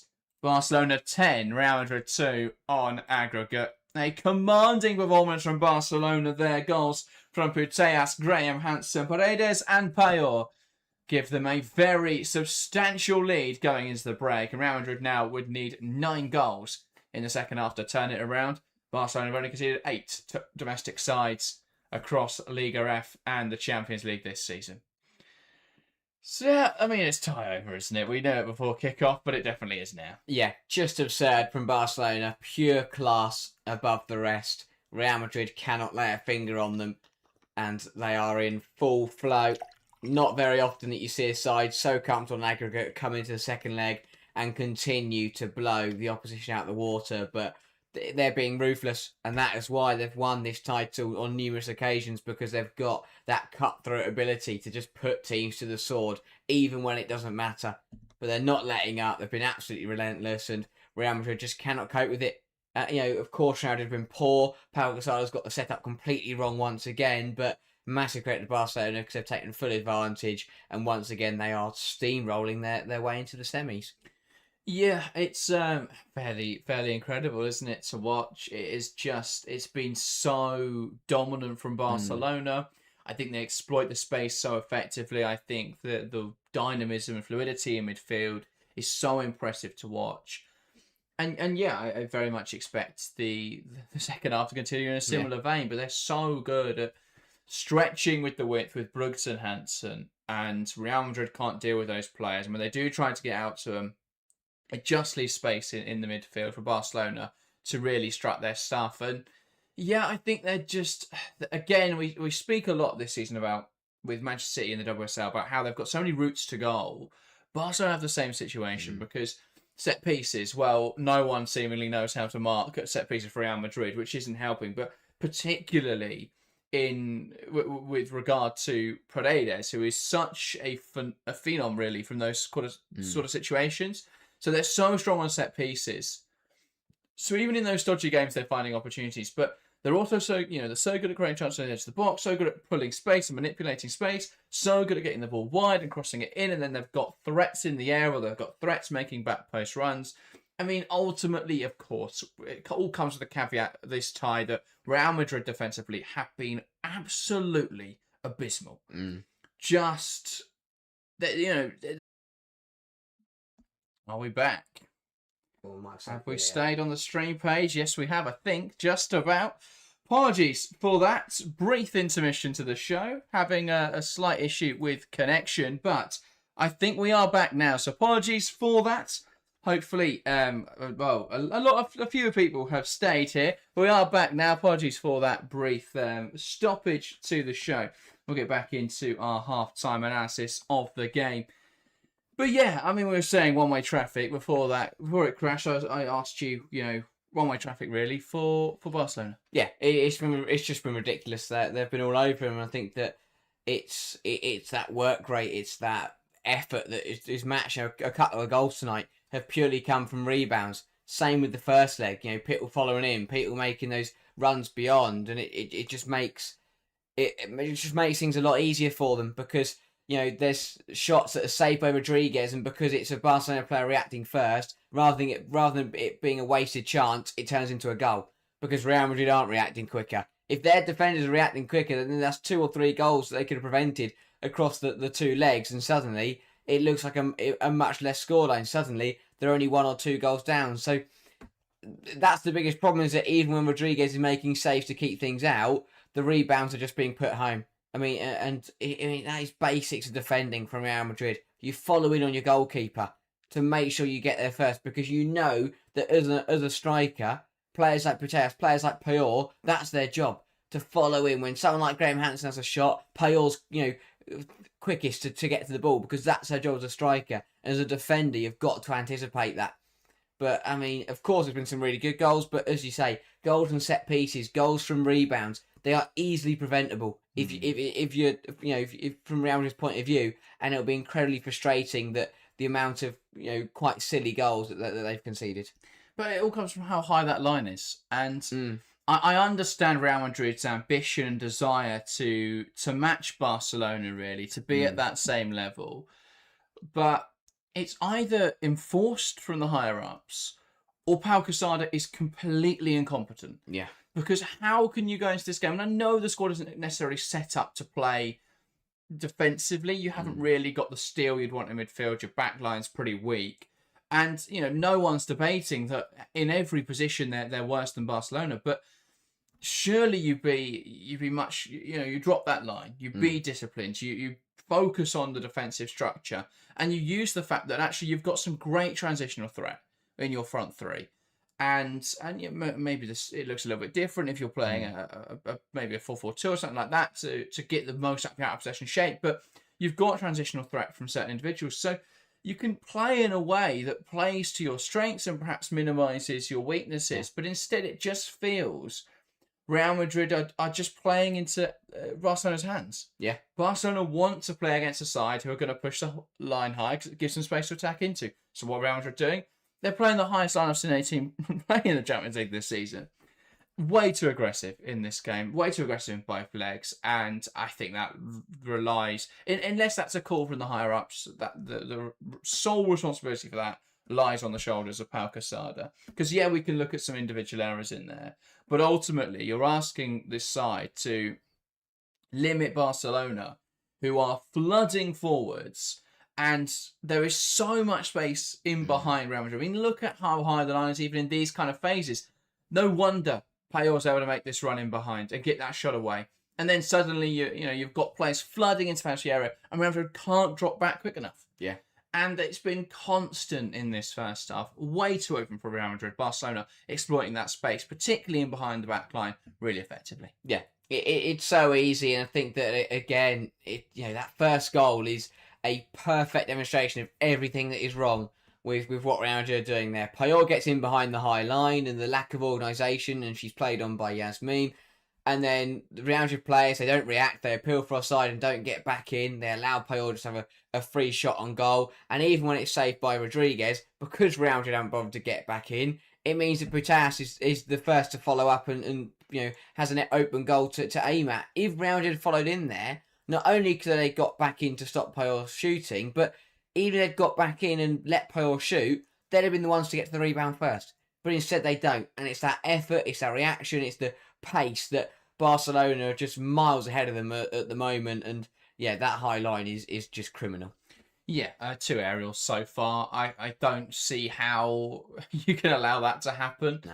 I think particularly Caroline Graham-Hansen, I know she's decently tall, but Yasmin's got to do more to try and put her off on this one. Just lets her get the wrong side of her and burst in front of her and offers nothing to try and stop her. Yeah, I mean, I've never seen a left back check to see where a player is and then still allow her to just drift the wrong side of her. As a left back, she does the right thing, Yasmin. She scans, she sees that Graham Hansen's there, and then you see where she is, and then you just follow her and you stick with her. You stick goal side and you clear it.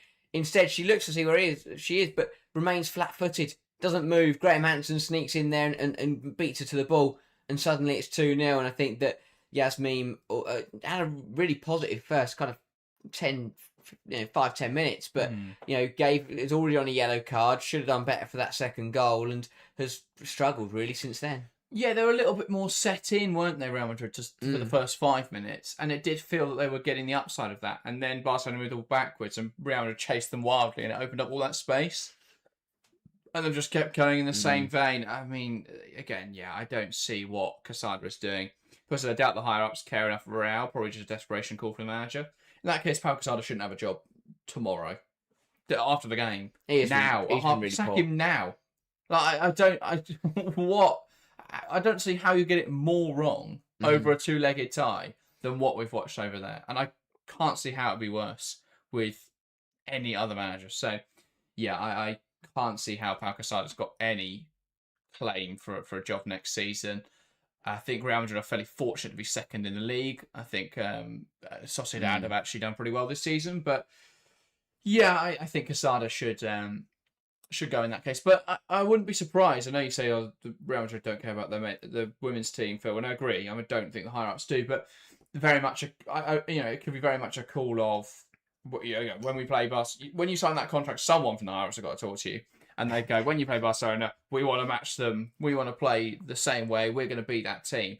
But just blind stupidity, really. So, that's the only justification I can see for why Quesada has decided to play this way. They have just been opened up so easily. So, not a particularly enjoyable watch, just completely uncompetitive. New says, I don't see any team beating Barca in the final. We said that last year, though. And it happened. I don't think they're infallible. They're certainly looking incredibly impressive, but I think the Bayern semi-final will be much harder than I think most people anticipate. I think Bayern have come on a long way since that game. I don't think Barca will find it as easy as they did in that one. And I think a potential matchup with either Arsenal, who of course they lost to in last year's final, or an Leones side, who I think are much stronger under Jonathan Granados than they were under Joe Montemuro, but not just in terms of strength, but also in terms of Granados has that understanding of Barcelona and their players and their strengths and their weaknesses. He's also got a very good understanding of Pere Romeu. And, I think that's going to be a fascinating contest as those two sides are to meet later in this competition. And I think that he's got more to his Arsenal. I think he's got options to change the game, and I don't think we've ever seen that from Pere Romeu. So I think if that was to be the final matchup, that would be an incredibly good game. But Leones, of course, make sure to join us later this evening because they've got a lot of work to do, 1-0 down to Wolfsburg as it stands. Yeah, I think that even if Wolfsburg were to get through, to be fair, they proved in that first leg that they can stunt any attack in the world, really. I mean, they stopped a front line of Hegerberg, Diani, and Chewinga and Dumonet and Heats. They shut them all out and kept a clean sheet. And if they manage to do that again tonight, it means they're through. And suddenly, of course, they'd have to still come through Arsenal. But I look at that side of the draw for Barcelona and I think, of course, they have been ridiculously good. But a final against one of Leones, Wolfsburg, or Arsenal is it's not a given at all.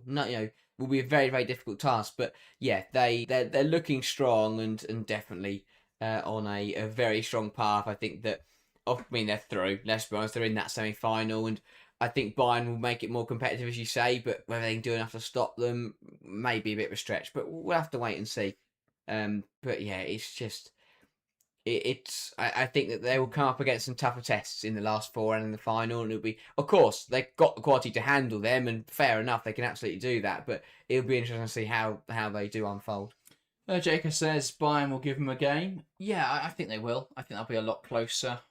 I wasn't particularly impressed with Bayern over the 2 games against Manchester United, but they got the job done. I think they were a better side, definitely, across those 2 games, but I didn't think that they were as strong. It also doesn't help at the moment that Bayern are going through a bit of an injury crisis, lacking a lot of players in midfield. Obviously, Clara Bjork missing the quarterfinals didn't help things either. So yeah, that's not ideal. And I mean, Barcelona have been, I think, very fortunate with injuries this season. I know the headline will be all around Aitana Bonmatí. She may make it back for the semi, she may not. But outside of that, and a spell for Gallardo over around 2 months, Barca avoided injuries this year, which I think was the biggest fear when they came into the season with such a light squad. Now, they've done well. I mean, they've implemented some youngsters fantastically. Clara Sarayorde, I think, has been the real outlier or the most spoken about. But, of course, players like Julia, obviously, we've seen Lopez come on, Schertz and Live. Those players were integrated last year, but they've definitely come on. Aicha Kamada, one who's definitely come into the side this season. And so that's helped massively. But the way they've been able, I think, to avoid injuries, again, you make your own luck in football, but that has been a little bit fortunate for Barcelona. They're probably in the stronger position now with squad, but again, there is still a few months to go until those finals. So they were to pick up injuries that could change things. But yeah, I think again, the conversation that we had last season about whether Barcelona will be sustainable without investment will come up again this summer, and I think it will keep coming up until we see that investment come in again. Because I think Barcelona are actually suffering at the moment from the fact that no one else in the league is competitive. Yeah. There isn't an incentive. There isn't money coming into the league because it's not particularly broadcasters aren't as interested in it as they would be in most other top leagues. And yeah, then I mean, why would the board invest when they can keep winning the league and competing for the Champions League without investing particularly heavily? Yeah, exactly that. I mean, unless Real Madrid sack Pau Casada and throw everything that they've got at Jocelyn Proichet, then they're going to be absolutely fine. Well, mentioned earlier was Niels Nielsen has left Japan apparently, which would imply he's got something lined up. So if he pops up in the second half, he'll be there. He's on the touchline. That would definitely help them. But another 45 minutes here. Then can Barcelona find a record scoreline? Well, that's what they've got to try and aim for. We're not sure what the record is, but if they keep scoring as they have, you'd have to assume they'll hit it eventually. Real Madrid are going to make a change, though, and it is going to be Adrian Dorado coming into the side. And that is the end of the game for Yasmin. So, presumably, that is Navarro into left back. Must be. Dorado into the midfield. Caicedo will go wide, and it'll be a bit of a 4-3-3 or something to that effect. Real Madrid now will get us back underway in this game. Caicedo knocking it into midfield, and Real Madrid to get us back underway. Ball knocked down the line. Here's Naomi Feller. Can she find a teammate here, Feller? They're looking for an early goal. Played across the box well. A good challenge from Paredes. Knocking it out of play.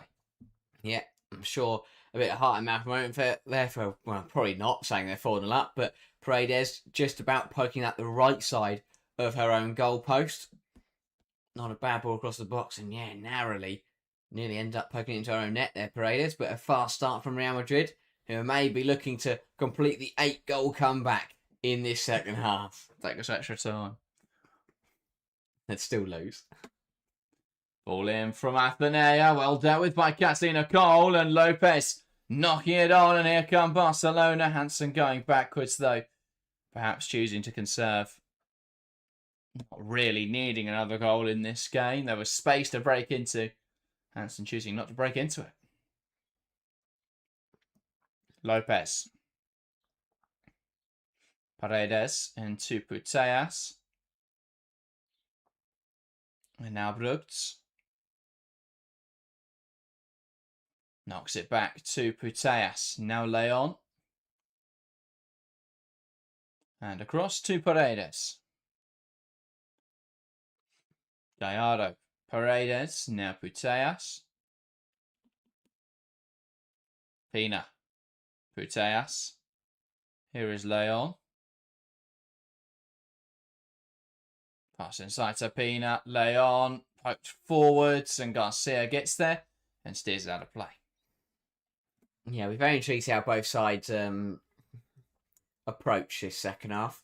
Will Barcelona look to keep the tempo up or just take the pace out of the game? Will Real Madrid keep playing at 100 miles an hour and leaving loads of space, or are they going to try and shut up shots a little bit? That is really daft from Garcia, who easily commits to foul and picks up a very silly yellow card. Just jumps onto Putellas and takes her out. I'm not really sure what she's thinking.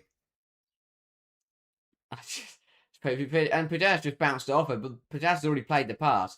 Putellas just bounced it up between her and Pina, and Garcia just comes through the back of her. Athenea. Really late from Athenea. Yeah, even worse. Letting her frustrations show.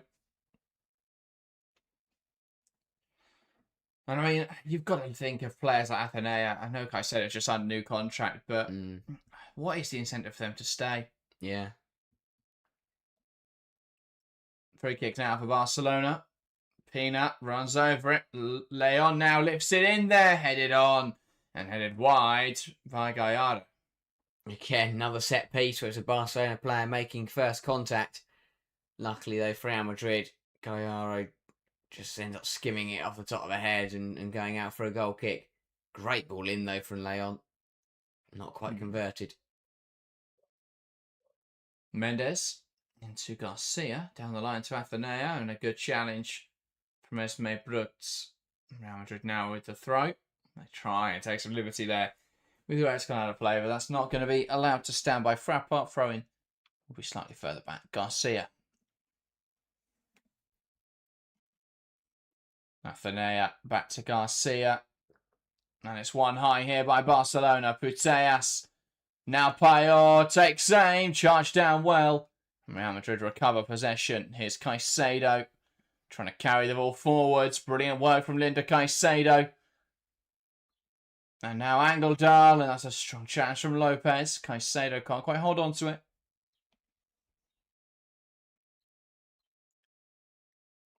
Gallardo into Leon. Pina, Leon, Pina. Another silly foul there. Fella this time catching Leon, and she'll find herself in the book as well. I'm really not sure what Real Madrid are doing. I mean, I can understand why they'd be frustrated, but they're now just smashed it into Barcelona players for the sake of it. But they should, not necessarily smash. I mean, that one is It's a classic Mafe Leon, where a slight brush to the chest has seen her have a nasty head injury. Yeah. But again, that when you go in like that from Fella, though, you know what to expect from Leon. So yeah, just silly from Fella. Yellow card is a little harsh, and she will miss their next match also. Don't think that's going to matter too much somehow. Hopefully they remember that when if they are in the league phase next year in the qualifiers. Brooks back well by Athenea. Brooks bringing her down, and that's a free kick now for Real Madrid.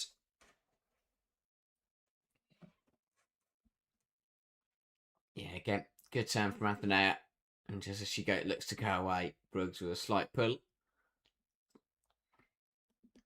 Real Madrid done very well to gain some yards with this free kick. Indeed. Barcelona sending a few to warm up. Oh, you'd think they'll make changes shortly. Look to just rotate the pack, really. Caicedo now to Fella. One back well in there by Lopez, and Barca can play from here. Lopez. Good challenge from Angeldal.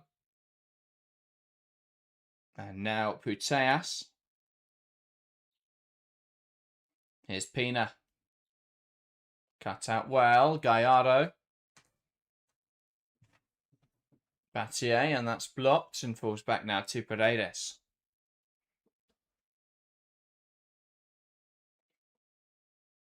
Cole.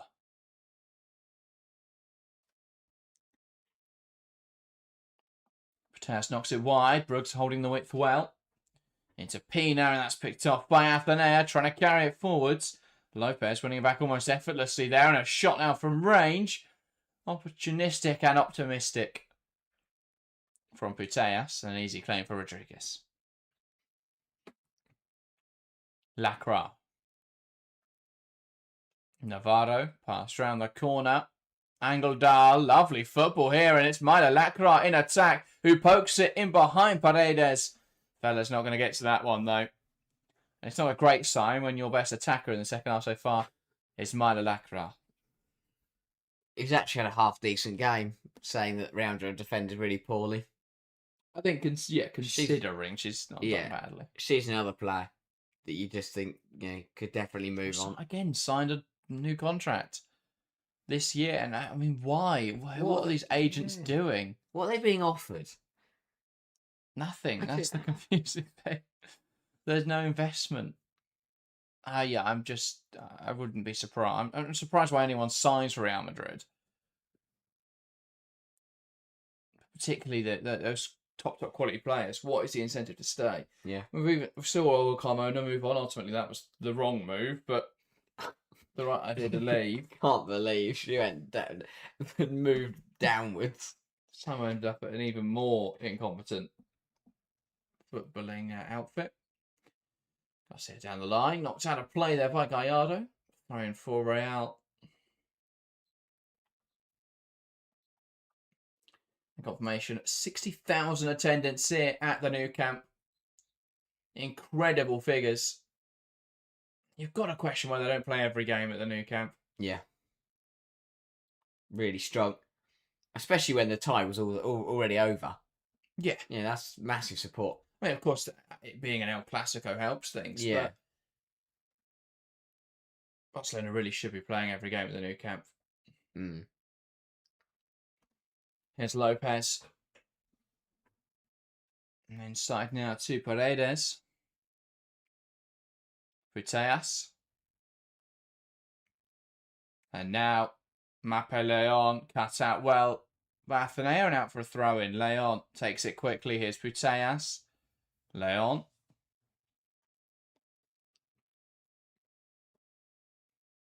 Putellas. Plays it inside. Gallardo gets it wrong. One back there by Putellas, who shimmies out of trouble. Plays it across to Caroline Graham-Hansen, who turns and scoots it towards goal. And it's another in this game. That one not quite as aesthetic as the rest, but they all count the same. A bit of a messy, scrappy goal, but it's hooked home just about by Caroline Graham-Hansen. 5-0 on the night now for Barcelona. 11-2 on aggregate. Ridiculously good again. Just keep on piling on to this Real Madrid side. It's inventive from Hansen, unorthodox, but it's good enough to find the back of the net. And again, they just pass through the lines so easily. Putellas just drifting away through. And really good. I think Navarro should do a lot better there. Oh, yeah. Caroline Graham-Hansen receives this with her back to goal and having to chase it down. She turns. It's just too easy. And Rodriguez, nowhere near it, really. Should do better on that one. The rest, I don't think she's done too much wrong for. But, yeah, should do better there. Yeah. I have to say, I ended up taking Hansen out of my uwcl fantasy team after she didn't start last week. Regretting that now. Yeah, I took Putellas and Bate out because I thought they might rotate a bit, forgetting that they don't need to bother considering their league. Yeah. Here's Battier. Nice give and go and a good challenge from Garcia.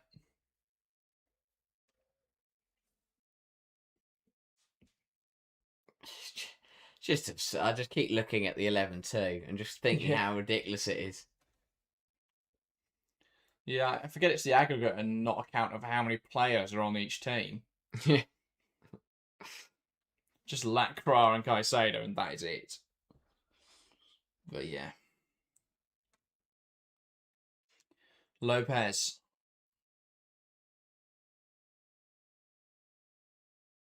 Now Leon. Homie says, read somewhere that Niamh Charles might move to Real Madrid. I thought she was more interested in moving to the west coast of the US. There's nothing been reported on her interest. Real Madrid are interested in Niamh Charles. They want a left back, which makes sense. I mean, they need 11 players really, but yeah, they want a left back, and one player they're interested in is Niamh Charles. Apparently, we haven't had anything on whether Chelsea would be interested in selling though. But again, it shows how poor last summer's window was, because that was one of the positions where they did sign a player, and they brought in Sarah Holmgard and Yasmin. Yeah, and they've ended up in a Champions League quarter-final second leg with Navarro playing right back. Shot now from Pina, just over the bar. Way too easy that for Barcelona once again. Real Madrid's backline jumping up erratically and all over the place. Individuals defend. I mean, it's incredibly poor. Yeah. Players jumping up and defending by themselves. No one playing as part of a team. And Barcelona now bringing on Salma Paraluelo and Kika Nazareth. Yeah. Great to see Nazareth back on the pitch. And yeah, Payot. Did Payot get off? I've lost count of who got on the score sheet. Payot did get one in the end, didn't she? And yeah, Lopez again just keeps things ticking over. Quality player already. A lot of potential there as well.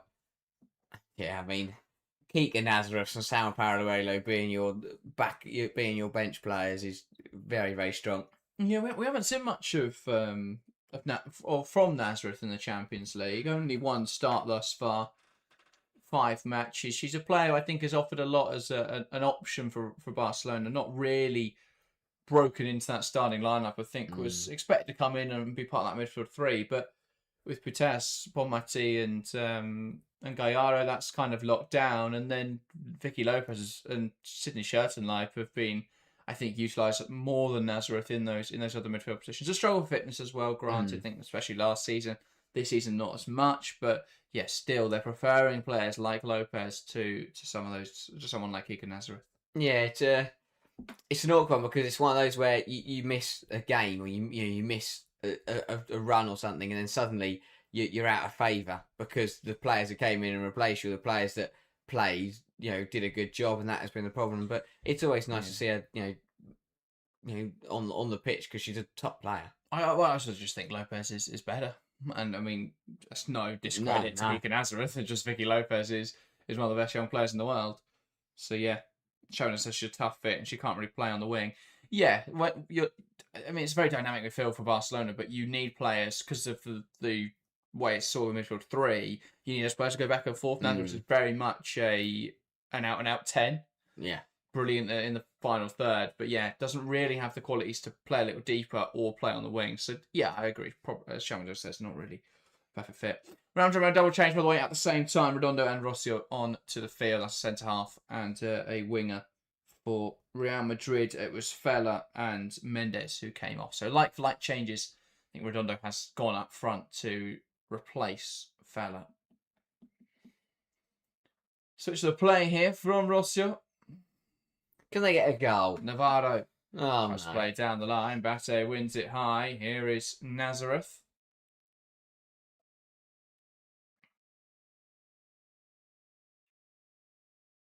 And yeah, I mean, Barcelona competed over 3 times as many passes as Real Madrid in this game. 72% possession. Real Madrid yet to register a shot on target. Barcelona have had 10. Wow. Just wow.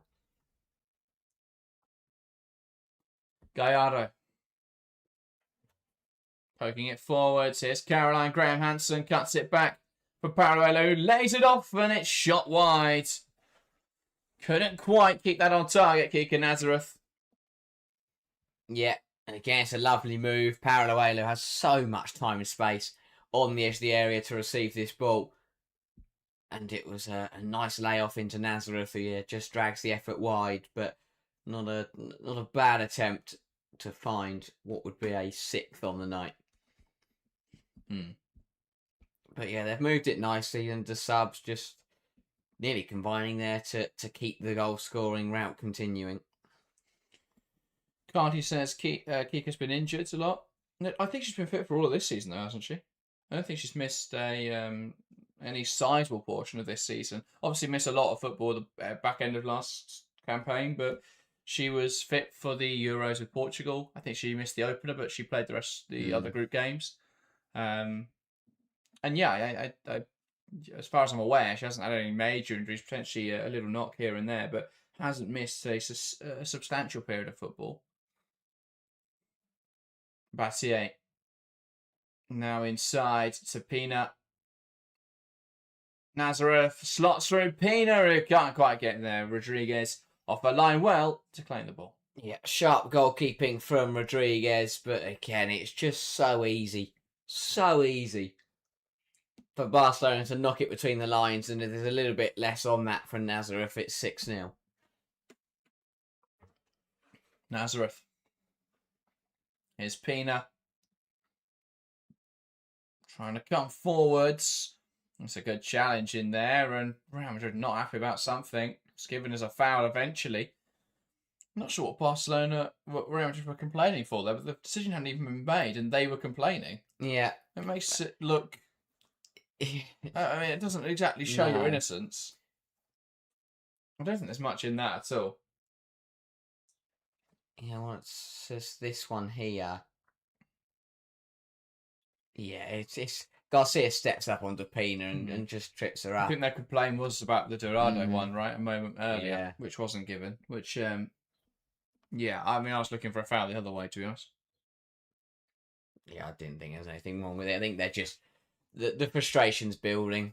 It has been, really, since the first half. And Brad asking why has Paul Matti not played yet in 2026? She's been out injured. Picked up a lengthy, has been on the sidelines for a lengthy spell now. Picking up an injury, I think, on international duty back in November. Is expected to return for the Champions League semi-finals, so when it matters, should be here. Caroline Graham-Hansen takes aim, and that's blocked away.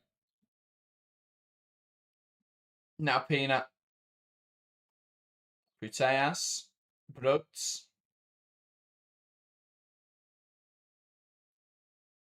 And forced backwards. A good challenge from Garcia. Referee not happy about something in here. Shouting at Athene. Garcia trying to play out in her own penalty area. It's one high by Leon, who fires into bodies. And it's cleared away.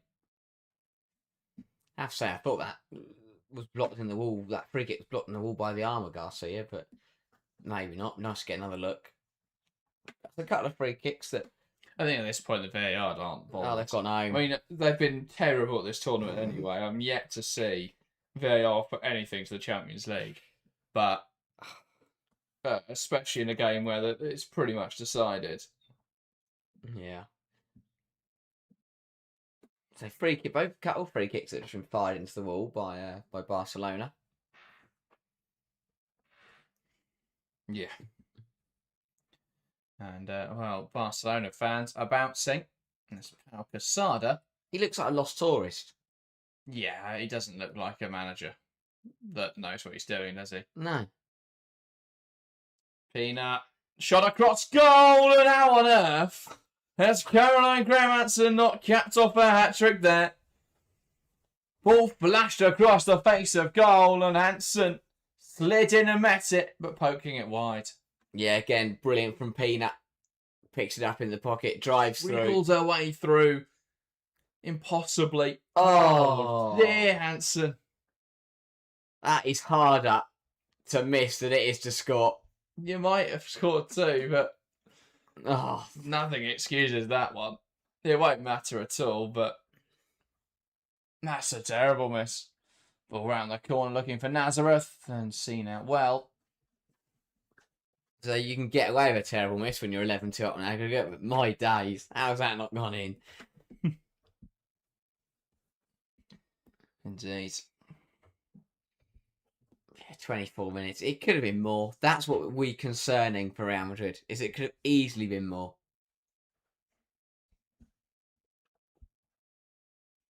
Ball launched forwards.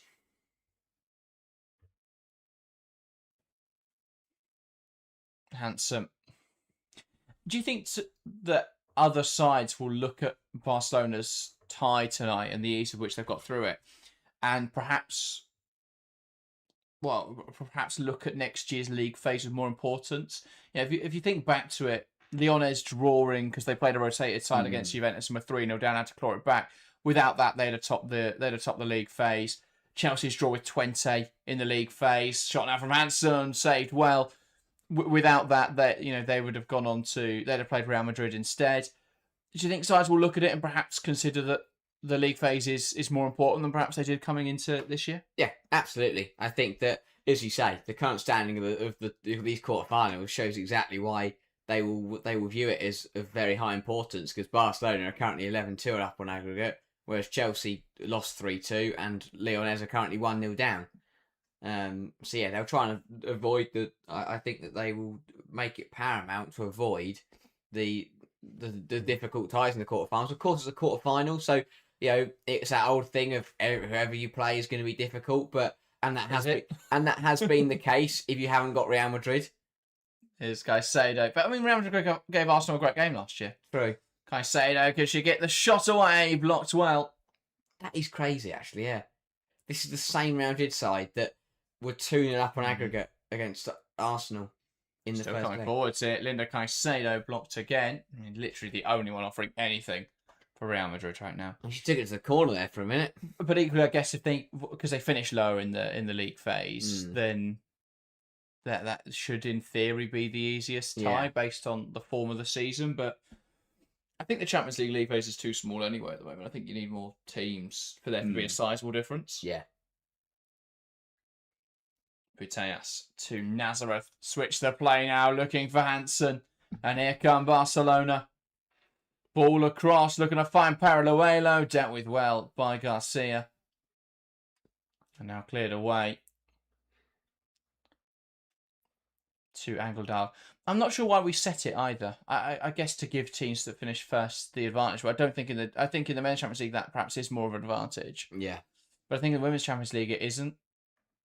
I think, well, it shouldn't be at least. I mean, this has shown it, but I don't think there was much advantage between Bayern having to face Manchester United, who finished 5th. Yeah.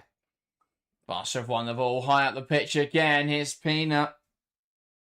Can she get the shot away? Pass it across. Pina again now, and that's fired over by Claudia Pina, who can't quite add her name to the score sheet.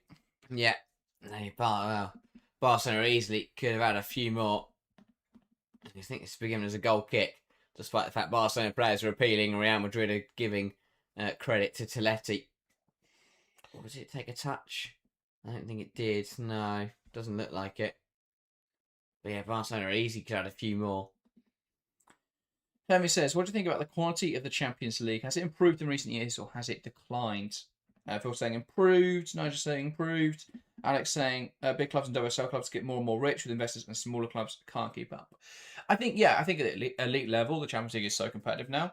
I think there were 5 teams coming into this year, and I would remain with that, having watched them, that could have won it. Chelsea, Arsenal, Barcelona, Lyonnais, and Bayern Munich. I still think any of those clubs could have won it this season, and it wouldn't have been this. It wouldn't have been as surprising, perhaps, as Arsenal winning last year. So I think it's a lot more competitive at the elite level. Where it's missing something is anything below that. Because I think the gap between... Well, I guess you've got, United, Wolfsburg, I should add as well. Lovely twisting Italian from Hansen, headed away. So I guess I'd extend that to sort of be the top 8 teams. You've got 5 at the elite level and then 3 who can really or 2 that can really compete. Ball cut across, cleared away well. Outside of that, though, the gap between every other team and the team who finished bottom doesn't feel like there's anything there. Yeah. Caicedo. Or at least it's very marginal compared to the gap between the best midfield team and the top 8. Yeah. I mean, the fact that PSG finished as low as they did. When we think about the teams that got through into the knockout playoff round, Leuven, Atletico are awful. Juventus, who did really well, to be fair, in the league phase. Athenaeum might... And Paris FC. A little bit late there. Which way has it been given? I guess is the question, but it was a second yellow card. Yeah, it's gone Barcelona's. I don't know which way it's gone, actually. I think it's a little unlucky here if Athanair is deemed at fault. I don't think it's her fault at all. She's fouled Barca will get the initially. free kick, but Yeah, I don't think it'll be a second yellow card. I think she was fouled initially, and then because she's been fouled, she's then ended up. she was fouled into someone else. I think she's a bit unlucky to get the free kick against her, but she shouldn't be. It shouldn't be a second yellow card. And it says Herken and Hamby towards the final of the Europa Cup. How is that? Is that tonight? Is it the semis? Yes, 6 o'clock kickoff. I think the first one was it Hamby 3-0 or Frankfurt 3 goals down. I'd love to watch it, but I guess I'll just have to look at the scoreline and imagine it in my head. Yes. That is 1-0 Frankfurt with 2 minutes to play. Oh. They would need 2 goals right at the deck there. And Hammarby kicked off just after that, and they lead by 1-0. 4-2 now. So it is going to be, as it stands, an all-Swedish final. Wow. I mean, that should really push up their coefficient, which I think is important, because shame no one can watch it. Sweden should have at least 1 automatic spot. Yeah. Now. Well, I guess they can't have 2. No one's got 2 yet. Barcelona in possession out now to Kamara. Leon and Pina have come off. Yes, that's Kamara and just trying to work out the other substitution there. Battier now to Gallardo.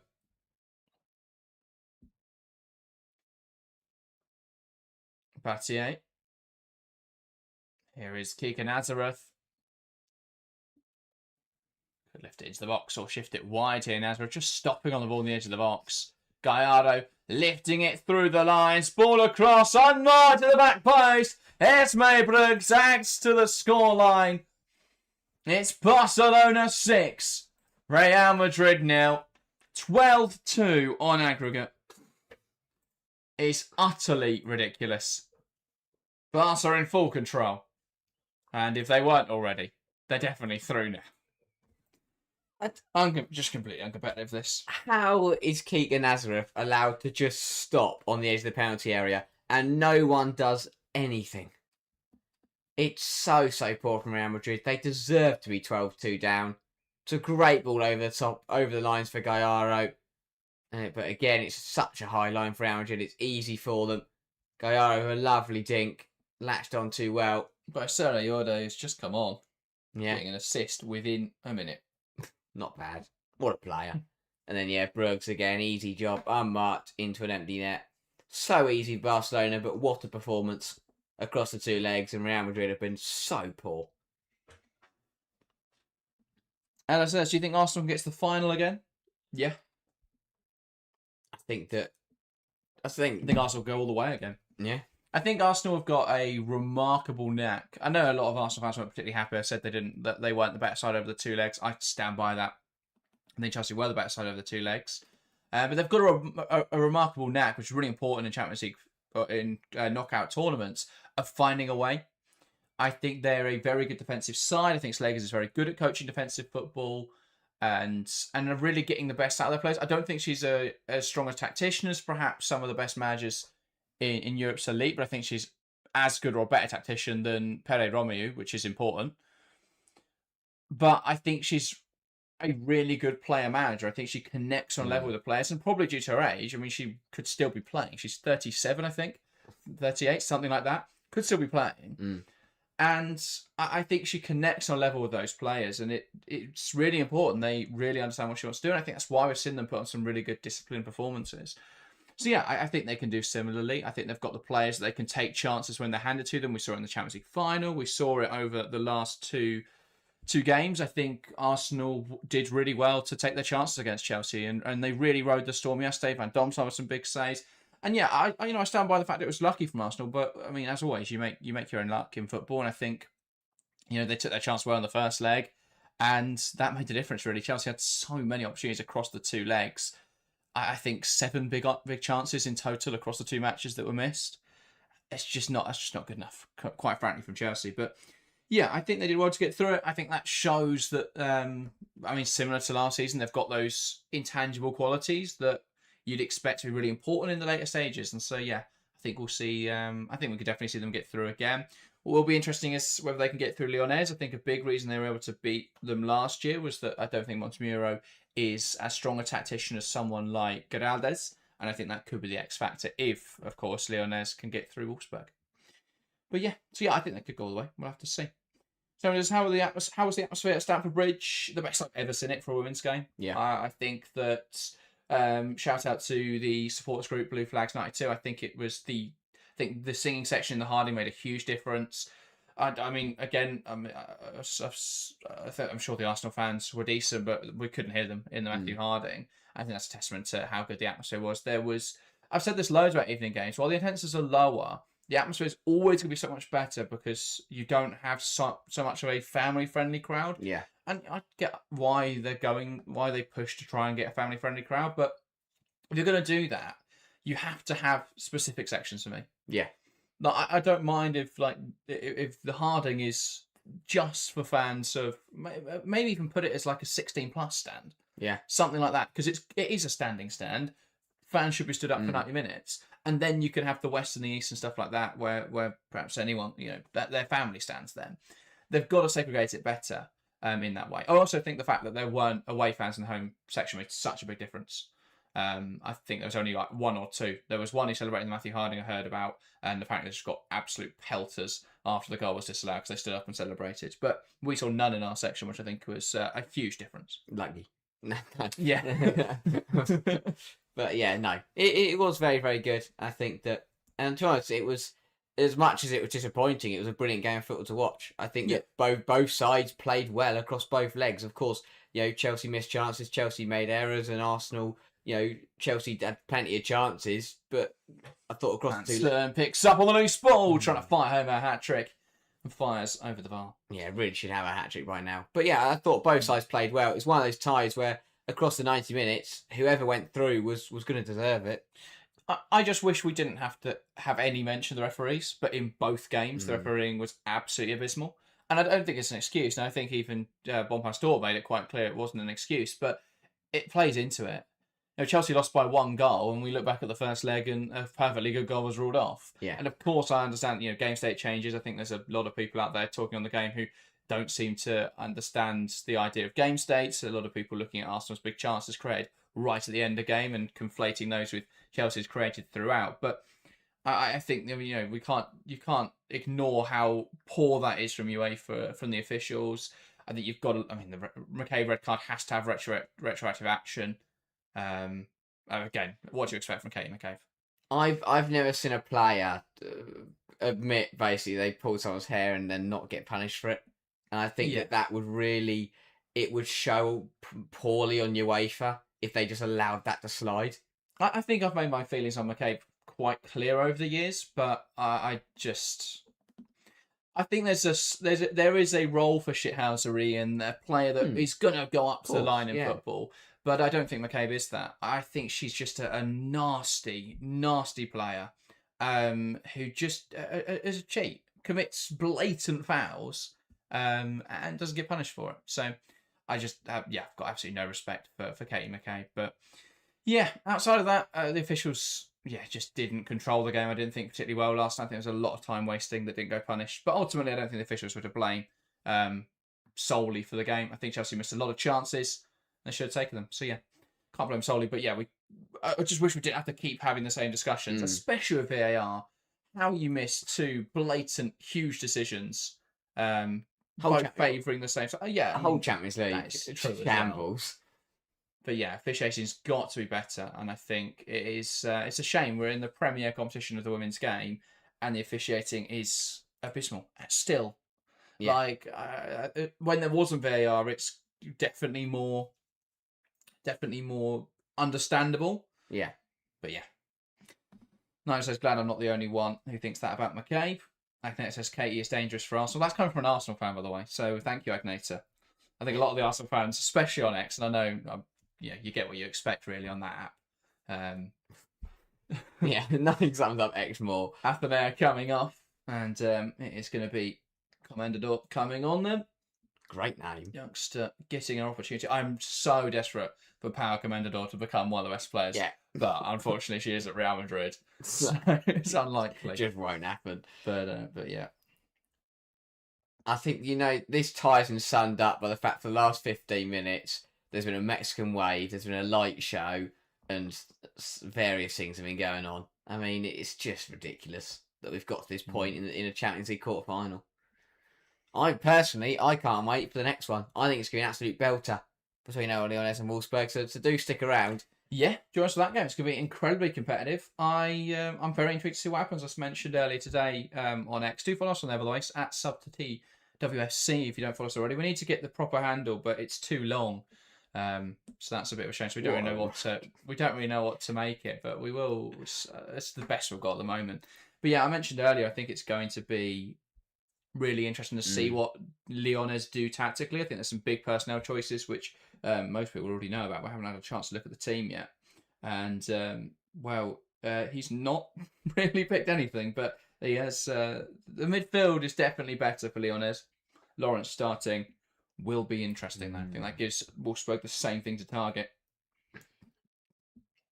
Yeah. I think Wolfsburg have gone for the exact same lineup, which I cannot fault at all from Stefan Lerch. Stefan Lerch is going to go just do that again. We just do that again. We'll be free. But yeah, it's going to be about what Lyonès can change. Wolfsburg, I think, played the highest level they can, nailed it, and yeah. Bar says at least McCabe doesn't step on people. I mean, anyone with a brain who's watched that, James clearly doesn't step on McCabe, but whatever fits the narrative, really. I also think it's understanding of the laws. Of course, Lauren James has a similarly poor past with discipline, and I do think at times she does just act out and things. But anyone. No, I agree. I mean, I'd look back and condemn those actions. I'd also say that they're the actions of a 20-year-old who I think has definitely grown out of those and become much more mature. McCabe's 30. Yeah, I know. Still doing the same things. But yeah, anyone who has any understanding of laws know there's nothing wrong with that at all. You can't do anything about that. No, football. James jumps up. I mean, it's hilarious. James jumps up, doesn't even stand on McCabe, but you screenshot it, make it look like it, and Arsenal fans run with it online. And yeah, I mean, what do you expect with James to go there? She jumps. But there we go. Sam says, who's the more crazy player, Roesha or Katie? It's close, but it's obviously Roesha Littlejohn. As bad as Katie McCabe is, she hasn't wrestled anyone on the floor yet. McCabe, at least McCabe plays the same sport. Roesha Littlejohn, we've seen some wrestling moves, we've seen all kinds of things. She's a professional podcaster who occasionally plays a game of football to see what egregious things she can do. Yeah. Brooks carries it forwards. Good challenge in there from Antonia, who's come on at that right back position. Moving across the pitch now. Barcelona picked off well, though, by Navarro. Pokes it inside. Angeldal returns it to Navarro. But also with McCabe, I understand that McCabe's comes from that competitive kind of side of the game and that element of wanting to win. Whereas Littlejohn, just goes out to have a fight. So, there's a big difference in that mentality. Nigel says Arsenal fans online tend to be delusional, though, mate. Yeah, I mean, it's the fringes of every fan base, isn't it? I think it's more pronounced with Arsenal. I mean, it's more pronounced with Arsenal anyway, but it's more pronounced because in the WSL because they've got a bigger fan base. But every fan base has got those kind of people. Of course. I mean, there's Chelsea fans I don't agree with ever. Particularly on the men's side, but also on the women's side. Yeah. I think it's the prominence of Arsenal fans in the space online. Garcia lifting it in there, but particularly when I think media is very kind to Arsenal, particularly when obviously 100% of the content creators, like people, the reason I think we get more reviews is because we're not Arsenal. Like if we say anything that doesn't fit with what all the Arsenal content creators are saying, then we're anti-Arsenal, labelled immediately. It's Arsenal and England, I think, because I think we criticised Letitia once. And that went down that blimey. You'd think that we'd threaten someone. Yeah. Brixel Creative says we may see a repeat of last season's final, Barca versus Arsenal. Yeah. Yeah, it's definitely possible. I think I think it would help Arsenal if Wolfsburg win tonight because I think that is a much kinder tie than playing Lyonès. That would make the most predictable final Arsenal-Barcelona. I wouldn't write Bayern off, but I do worry about them defensively. I don't think Yeah. they've necessarily got the strength in the back line, which I think is the most important thing. I think absolutely their attacking midfield can compete even with the injuries. But just look at that back line, and outside of Gila Gwyn, I don't think any of them are really good enough to be right in that elite level. Yeah. But, yeah, fantastic players in their day, but I think biggest are a little bit past it, I think. I mean, Magdalena Eriksson, absolutely love Magdalena Eriksson, but just isn't at that level anymore. And I think Vanessa Gil is, to be fair. It's one of those where I think even if they contain, like, I can see them like containing Barcelona to maybe like a 1-2 goal victory in both legs, but that still comes out as a 4-5-0 victory on aggregate, and that's where the problem is. It's just so hard to compete with Barcelona over two. It's hard to compete with them over one game, let alone two. Pass out to the right-hand side. Here's Paralluelo. Can't sit back now. And a shot from range. Fired over the bar. Shamino says, so you think McKay should be retroactively suspended for one game, but if they do that, they're admitting a huge mistake. I think she should be retroactively punished for violent conduct, which is a 2-match minimum, isn't it? Yeah, and that's why I think that it would be more important. But I think they make an example of her. I know it wasn't. They don't want to admit that their referee said anything wrong. UEFA probably won't do anything. No, they won't. If it was domestically, then I think the FA and the WSL would, and she would get a ban for it. But yeah, UEFA, I mean, they'd do anything to them other than blame themselves. Yeah. So I doubt anything will happen. But that's the thing. I think the fact that it would have been violent conduct and not just it'd have been a 2-game ban at least is a bigger let-off, because it would mean that she'd have missed both the semi-finals at the very least. I guess, and as well, violent conduct is also one that can be. It's not just 2 games. It can be extended to more. I mean, Balumu got 3. Exactly. So I'd make the argument, if you're going to make an example out of her, she doesn't play again this Champions League. So suddenly, if that's given on field, she'd be out for the rest of the Champions League, which would have a massive impact on Arsenal's rest of whether they're going to win it or not.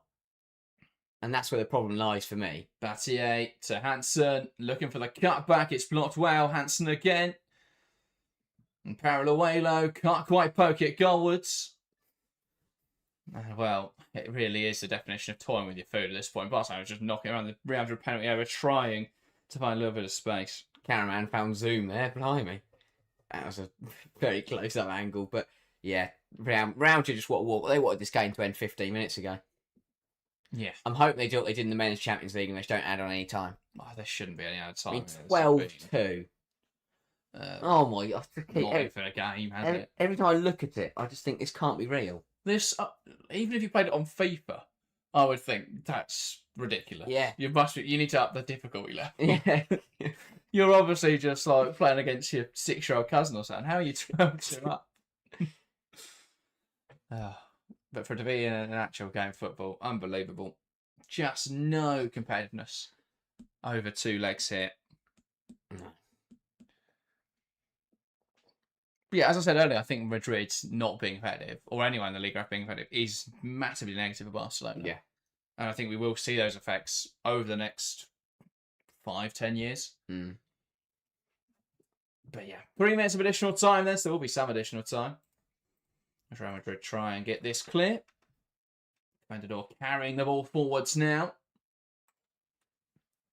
Now shifts it into Caicedo, who turns nicely, tries and overplays a little bit there. Linda Caicedo running herself into trouble. Hansen. Paralluelo. Shirt and live now with Gallardo. Back to Kamada. Paralluelo. Trying to find the cross. Camera. Gallardo. Camera.